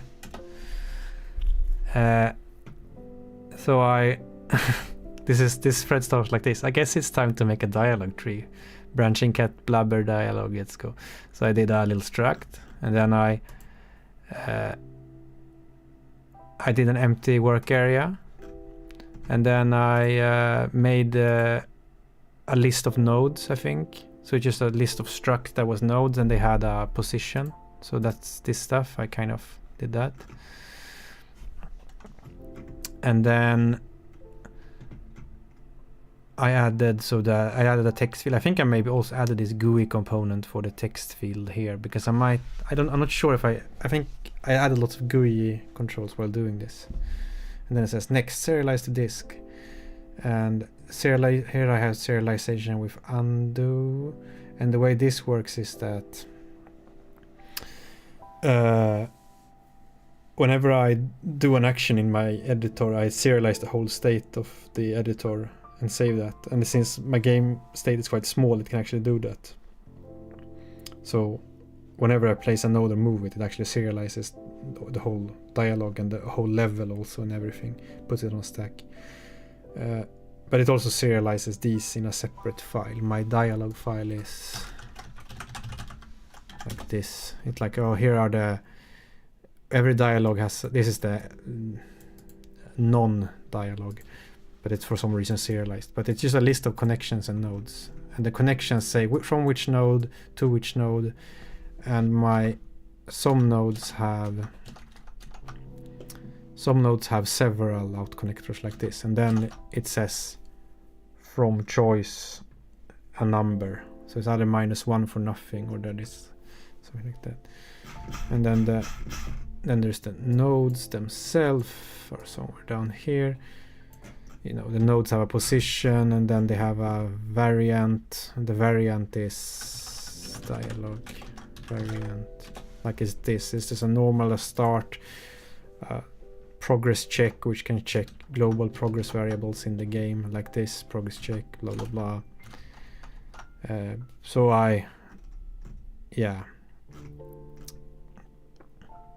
here I added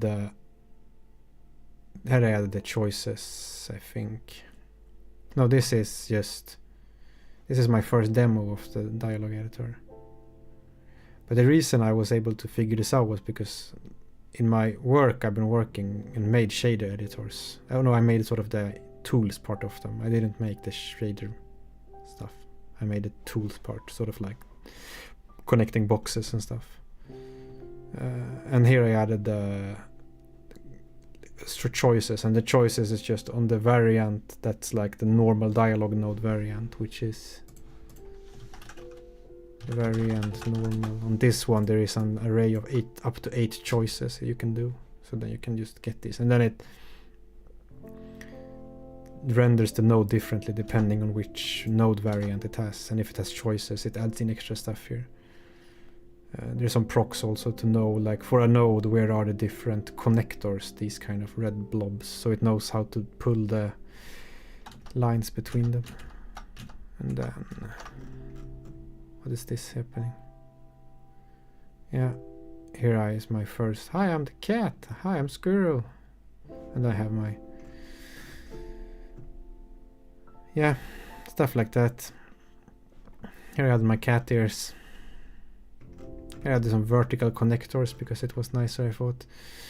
Box selection is essentially you enter a special state where you click and drag, and then it constantly checks which nodes are under the rect, and then it adds those to a set, so you can delete many nodes and move them at the same time. Then I added this kind of thing also, which is it tries to snake connections around so that when you put them above it, this just does some math, sort of like, oh, it's on the side but above, then we should try to go along the corners of the box. Stuff like that. I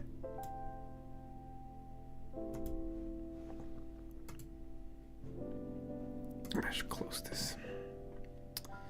Hello T-tab.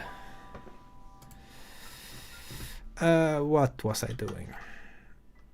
Yeah, I was gonna see, why doesn't this stop blinking? That's what I'm doing. Questions to myself. Tag, flash talk trigger. Good. Go to cave, face. Event, destroy entity with tag, flash talk trigger. Okay. Why don't you work then? Why?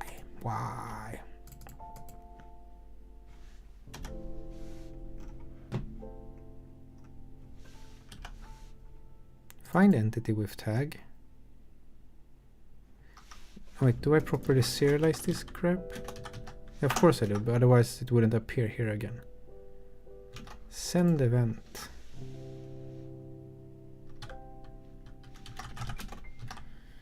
Variant send event. What's it called then?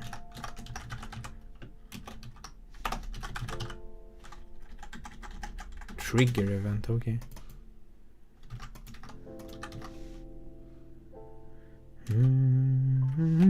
T-Tab is asking, do you create a struct for the player?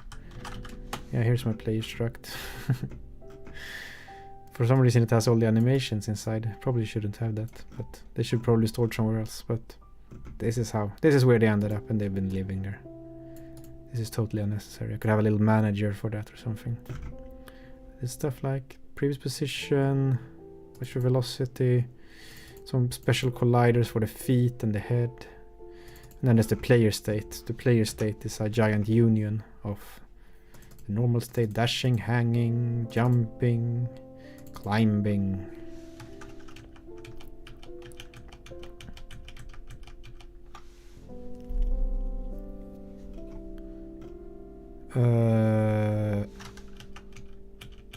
What is happening? So,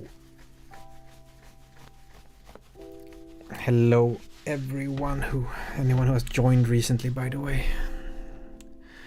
I am just trying to fix some stuff for my Steam release, and I'm just doing things very slowly.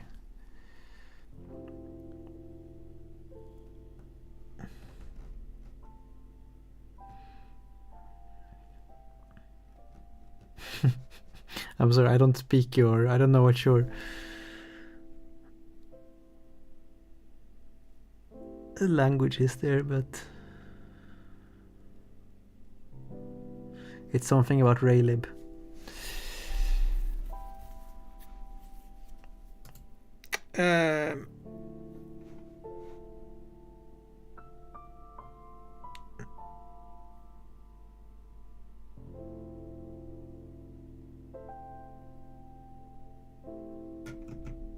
What am I doing?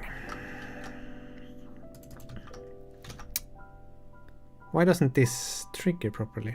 Why doesn't it? Oh, I think I know. Destroy. I think I know exactly why this is happening. Remove colliders for entity. Okay, we go to world. World doesn't. Destroy entity.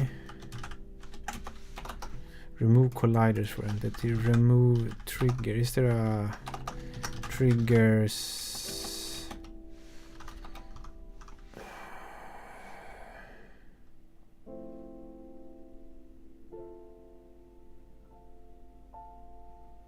Okay.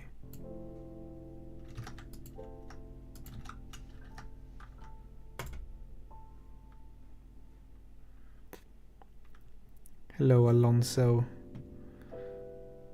Thank you. Alonso says that he likes that I do everything in Odin from the ground up, and yeah, it's been. This is the reason I've been able to do this game, because I used to try to make games in C++ and C or something, but always got too much friction, to like eventually got too annoying to add new gameplay things because it was just a bit too much. I don't know. It was just a bit too much.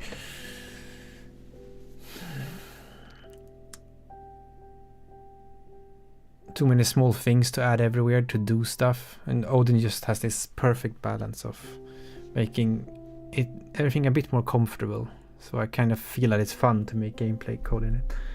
What am I? But I'm getting tired now, so I know what's wrong, but I forgot. The tag. Yeah. Trigger. Need to destroy.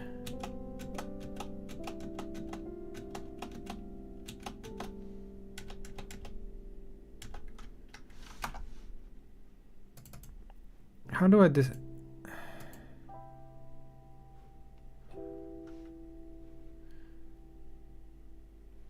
Surely I remove triggers at some point.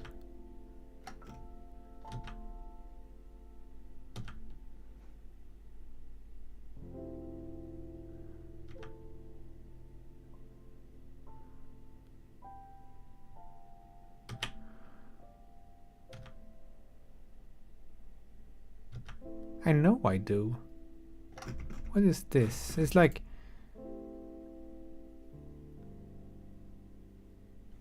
the flash like this one.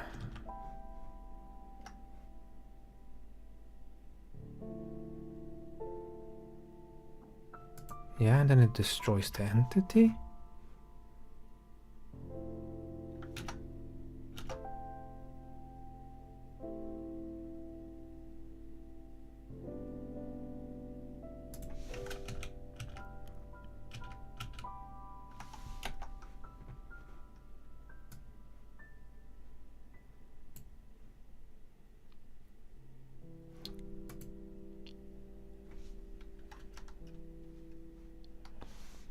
Aha.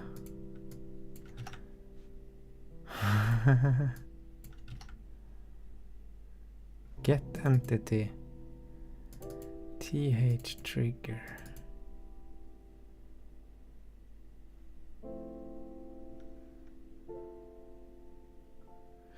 No, it's fine. There's no interrupting. It's I kind of like the interruptions and the questions where I get to explain stuff, because that's usually what people find extra interesting.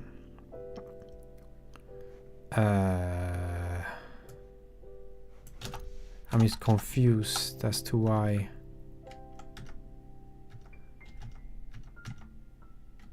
Because if I go over here, wait, let me go inside that again. I was flashing. What I'm talking about is that this guy is flashing.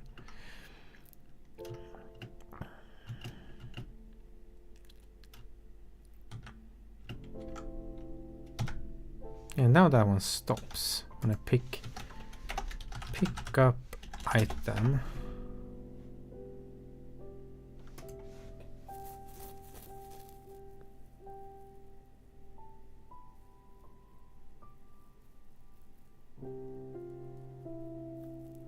Ah, Sebastian Leigh had a stream, you say?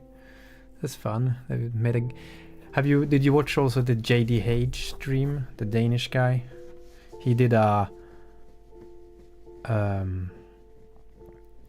Wait, is that? I don't know. What? It's not the same. I don't know what JDH name is, but.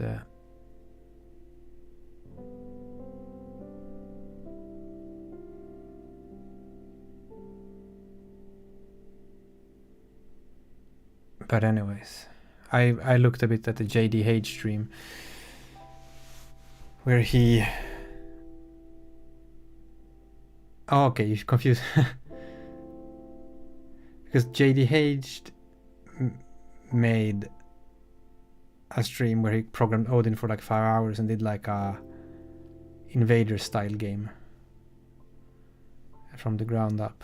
And the funny thing, suddenly there was people screaming in my Discord and they like, he is giving you a shout out, and I was like, huh, what's happening? And then I joined the stream, and then my channel was on his stream, and I was like, oh, that's very nice. He gave me a shout out.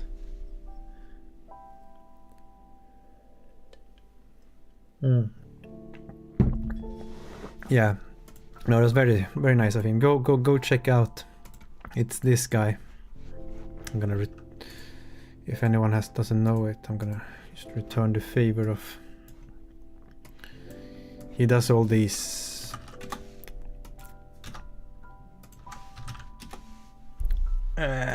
He does all these streams.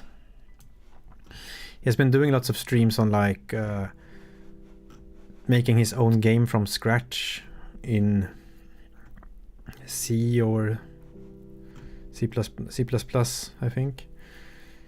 And then he's recently been doing more like small FPS things, because his initial game he did here was, I think, some kind of top-down game. But then he did a live stream recently, like he does some live streams, but then he did one just, no, his most recent live stream here was 8 months, but then just 2 weeks ago he did Learning Odin live. And this is the 5.5 hour stream, and he mentioned my game and my channel in there, which was very nice. And it's quite fun to watch this guy. He's very popular. He has like 260,000 subs.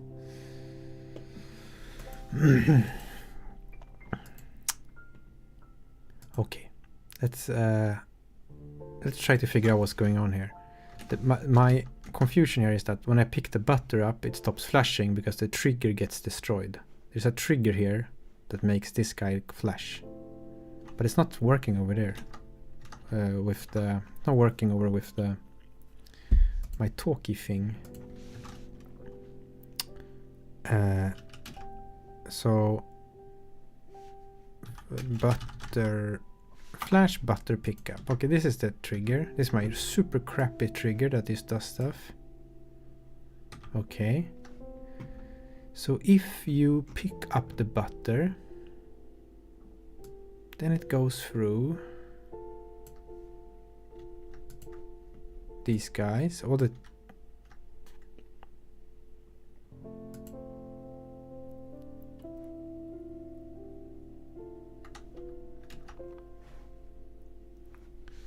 Lion asks,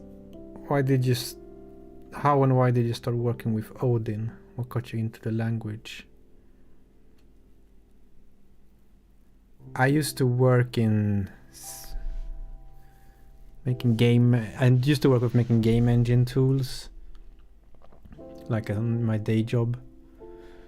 And first, I've done both in C#, but then later in C++, and then in C. I worked on the game engine the machinery was my last game engine job. The game engine that mysteriously vanished. I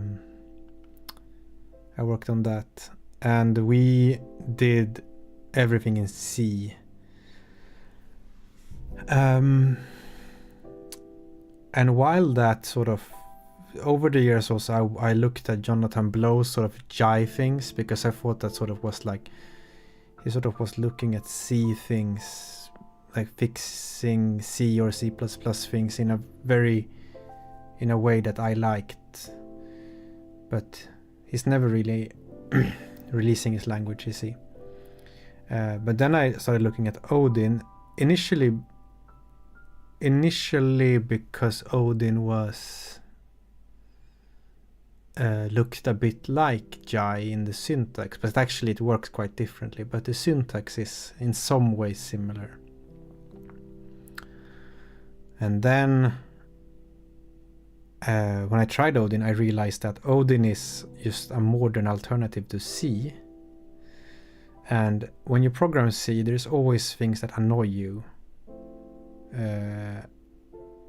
Like there's always this I was called like micro annoyances with like can be anything like having like C is a bit boilerplatey to me, you know, you have to put stuff in headers, and there's things can just be a bit cumbersome to do. And in Odin, just categorically, like all those micro annoyances I had with C, they just kind of address them all one by one.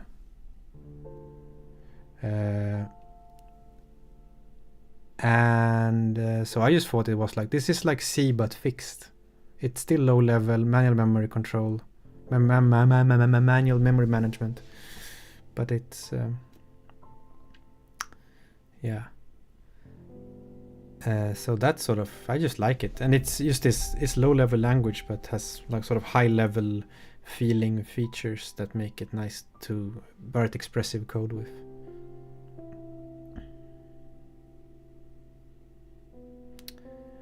Alonso says that he likes the blog post the machinery had. Ah, thank you. Many were written by Niklas and Tobias. I wrote like maybe 3 or something of them. You can find, if you find there's a blog post archive. Like you can Google the Our Machinery blog and you will find an archive of all of them. I wrote maybe 3 of those or something.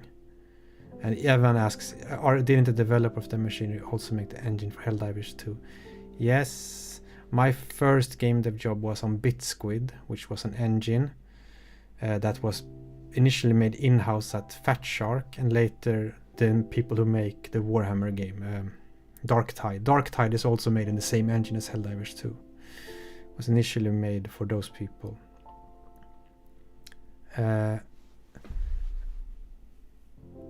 And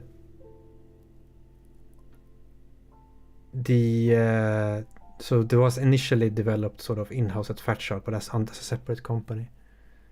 And it was used by Arrowhead, Fatshark, and some other people. And then we got bought by Autodesk, because Autodesk wanted a game engine, and BitSquid was sold to Autodesk. And then it was rebranded from BitSquid to Stingray. And then Autodesk is a very big company and perhaps didn't have a clear vision for what to do, so it all got a bit messed up. The engine got a bit messed up, and eventually they changed CEO or something, and he didn't like that product anymore, so they just shut it down, essentially. So it was just destroyed and shut down. And then, but Arrowhead and Fatshark were allowed to continue using. I mean, they have source code for the engine. So Helldivers 2 has been, been made since then, and Fatshark has continued making their games, Dark Tide and the Vermintide games and all those games. It's the same engine. And I worked on the tools for that. Yeah. And then the same people who started that engine started the machinery, and then I was the first non-founder employee at the machinery until it got shut down. I left before all that happened because I knew what was going to happen, but I left because I didn't like it. But it has all the rumors online are wrong. I can just say that. There's all the rumors online about what happened to, like, I don't know, what was something here in the chat.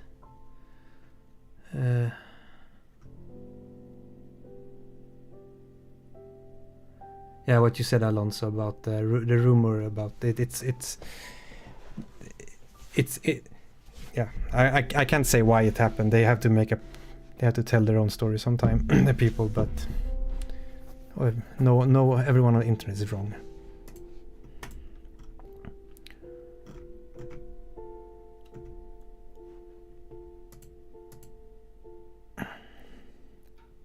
Unless someone on the internet has written the correct thing. But I've googled it a bit, and everyone, this Stingray connection has nothing. It has nothing to do with what we made before. Okay, I'm getting tired. Why can't I destroy a trigger properly?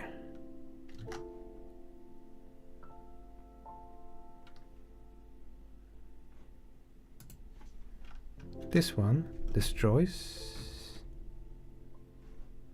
This one deletes. This one removes colliders. How the hell can this even work?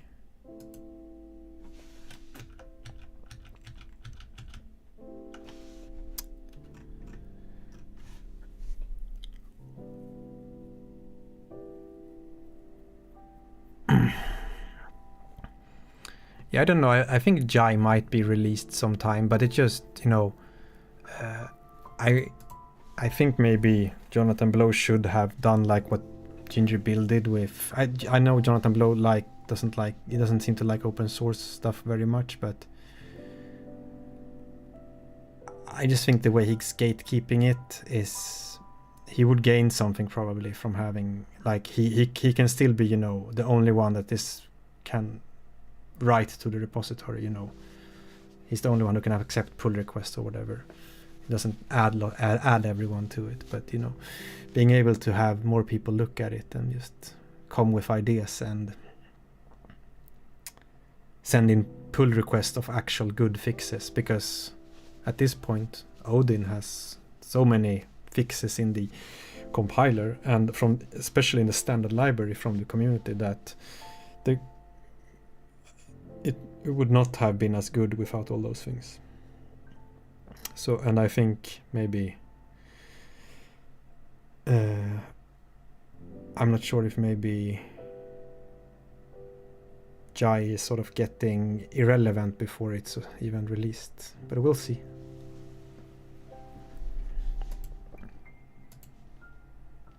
But maybe, you know, similar languages like Odin, I think, fills some similar niches, and it's getting more traction now. I kind of was resigned to. I kind of was waiting to try Jai, and then I tried Odin instead, and I was like, oh, this is good. This is good.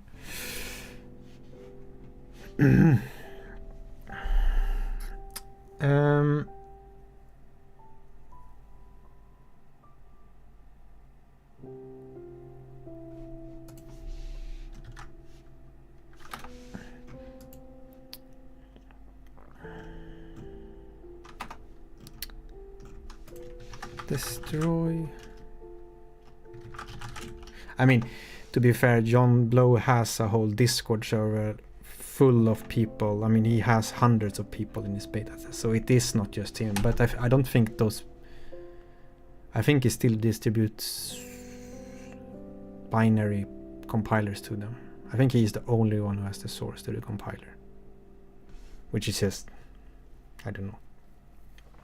Just seems a bit like he could do it, just all that differently, I think. But it's up to him. But I think it's in the long run harming his project more than he thinks it's helping it.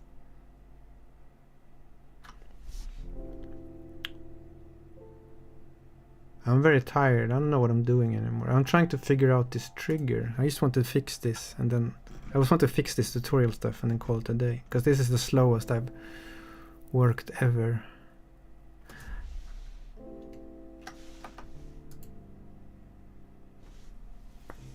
No, you don't like the lack of the semicolons? That's one of the best things. No, it's not one of the best things. It's a minor thing, but whenever I look at Jai code, because Jai has slightly similar syntax and there's all these semicolons everywhere, it's like they're just totally unnecessary.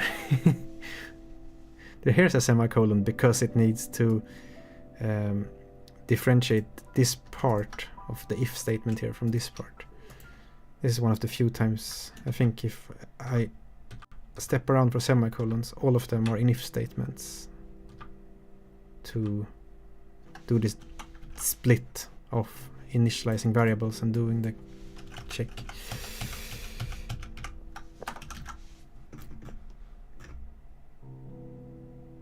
Yeah, you can use semicolons in Odin. I have in my build script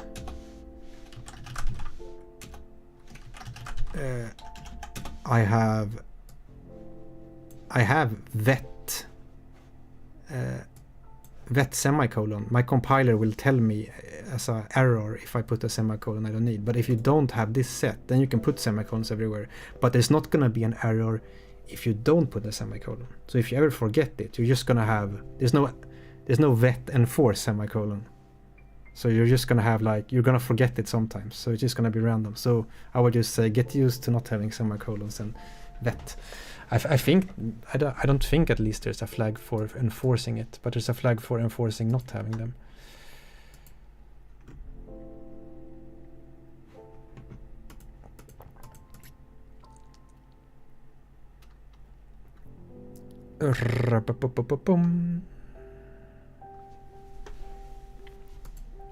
But I don't understand this.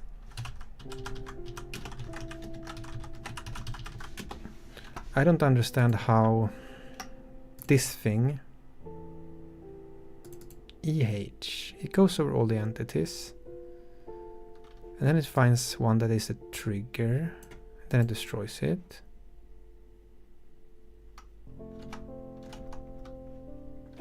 I think I know what is happening. I think I know what is happening. Why is this? It's destroying the wrong entity.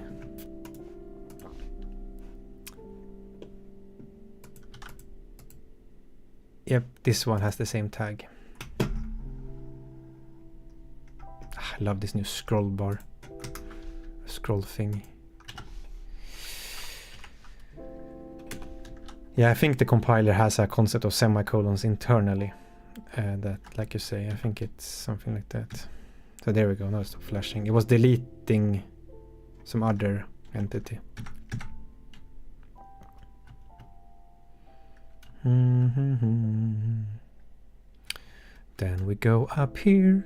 Then we go up here. Hey, hey. Yeah, and the flash, and then this stops flashing.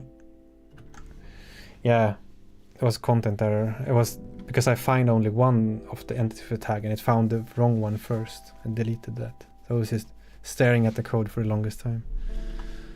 And then we just need a third trigger here.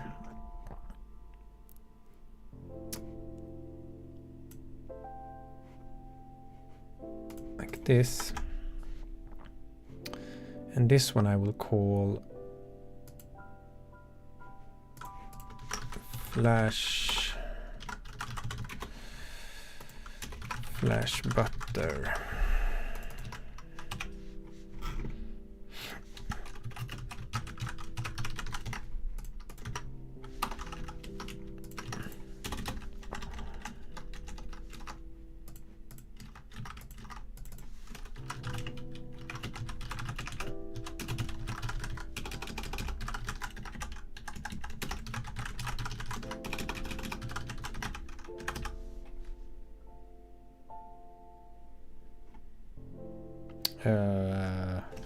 Player action type. Use item. Like that. And then we take this one. Save. Now this one is flashing. And now we just need to do like this, I think.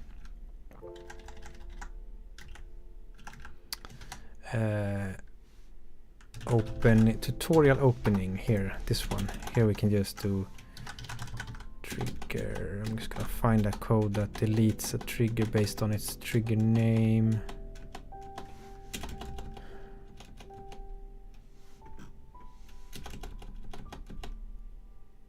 Check if in trigger.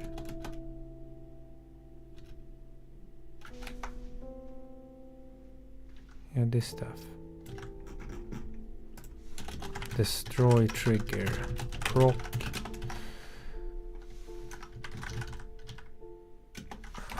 Good night, Alonso.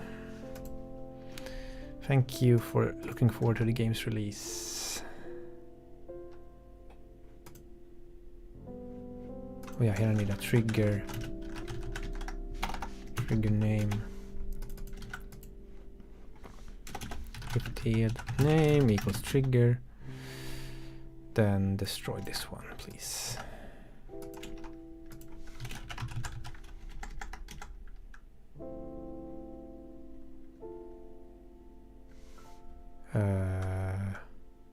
Right.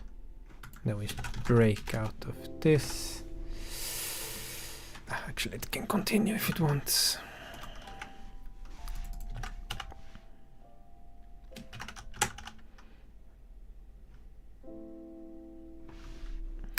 Right. Destroy trigger. Now we can do that, and then we can go to opening here.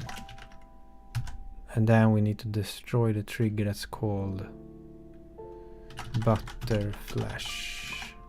Flash butter.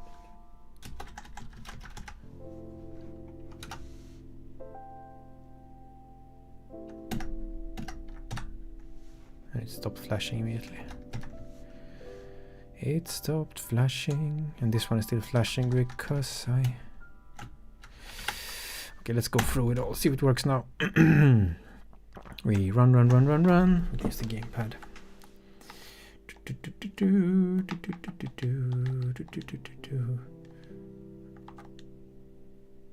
This one is gotten a bit too far to the... I think it's because it's in 16:10 aspect ratio. And then we go up here.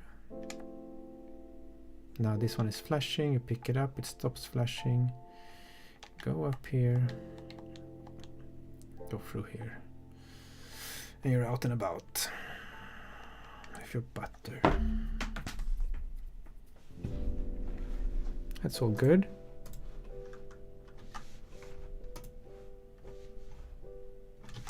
New command prompt.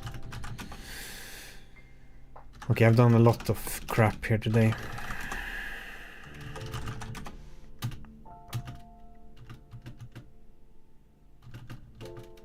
Yeah, this is just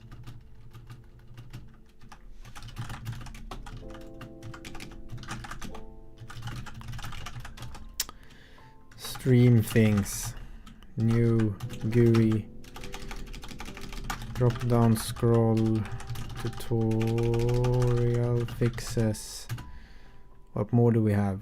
Drop down scroll tutorial fixes. Yeah, stuff like that. Doesn't matter. You know, I don't know why I write some neat commit messages. It's only me looking at them. I almost never go back in the history.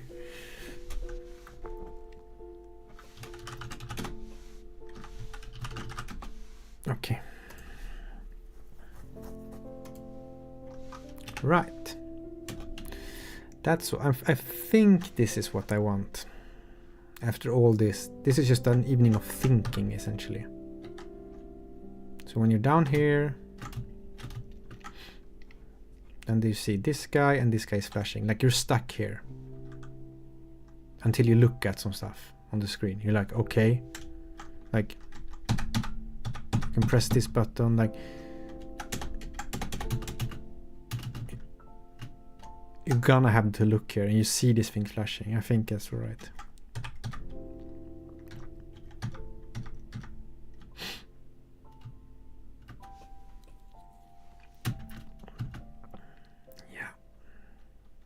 Quite happy with that.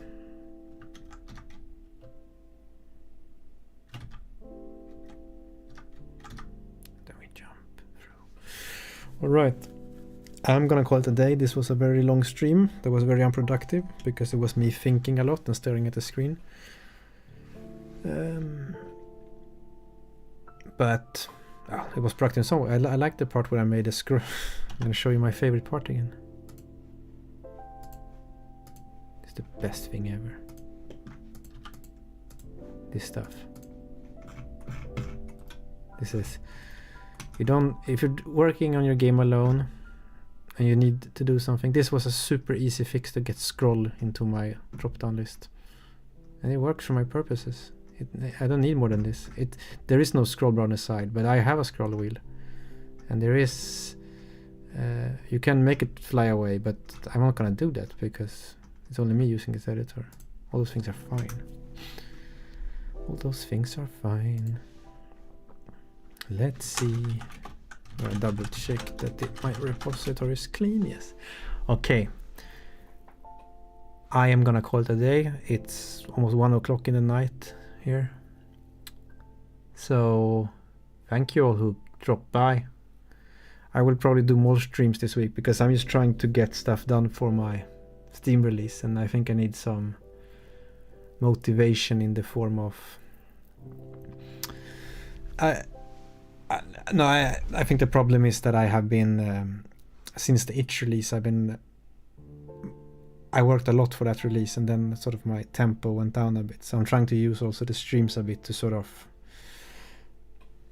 just use everyone on the stream as rubber ducks or something to talk to about my problems with my code and all that. But I think that's that for the tutorial. Maybe tomorrow maybe I would make a stream on me trying to introduce a new NPC in not NPC, but I have a problem with progression in the game where you can sequence break the game currently that I should fix. And I will see if I can quickly make something cool there to fix that. But thank you all for watching.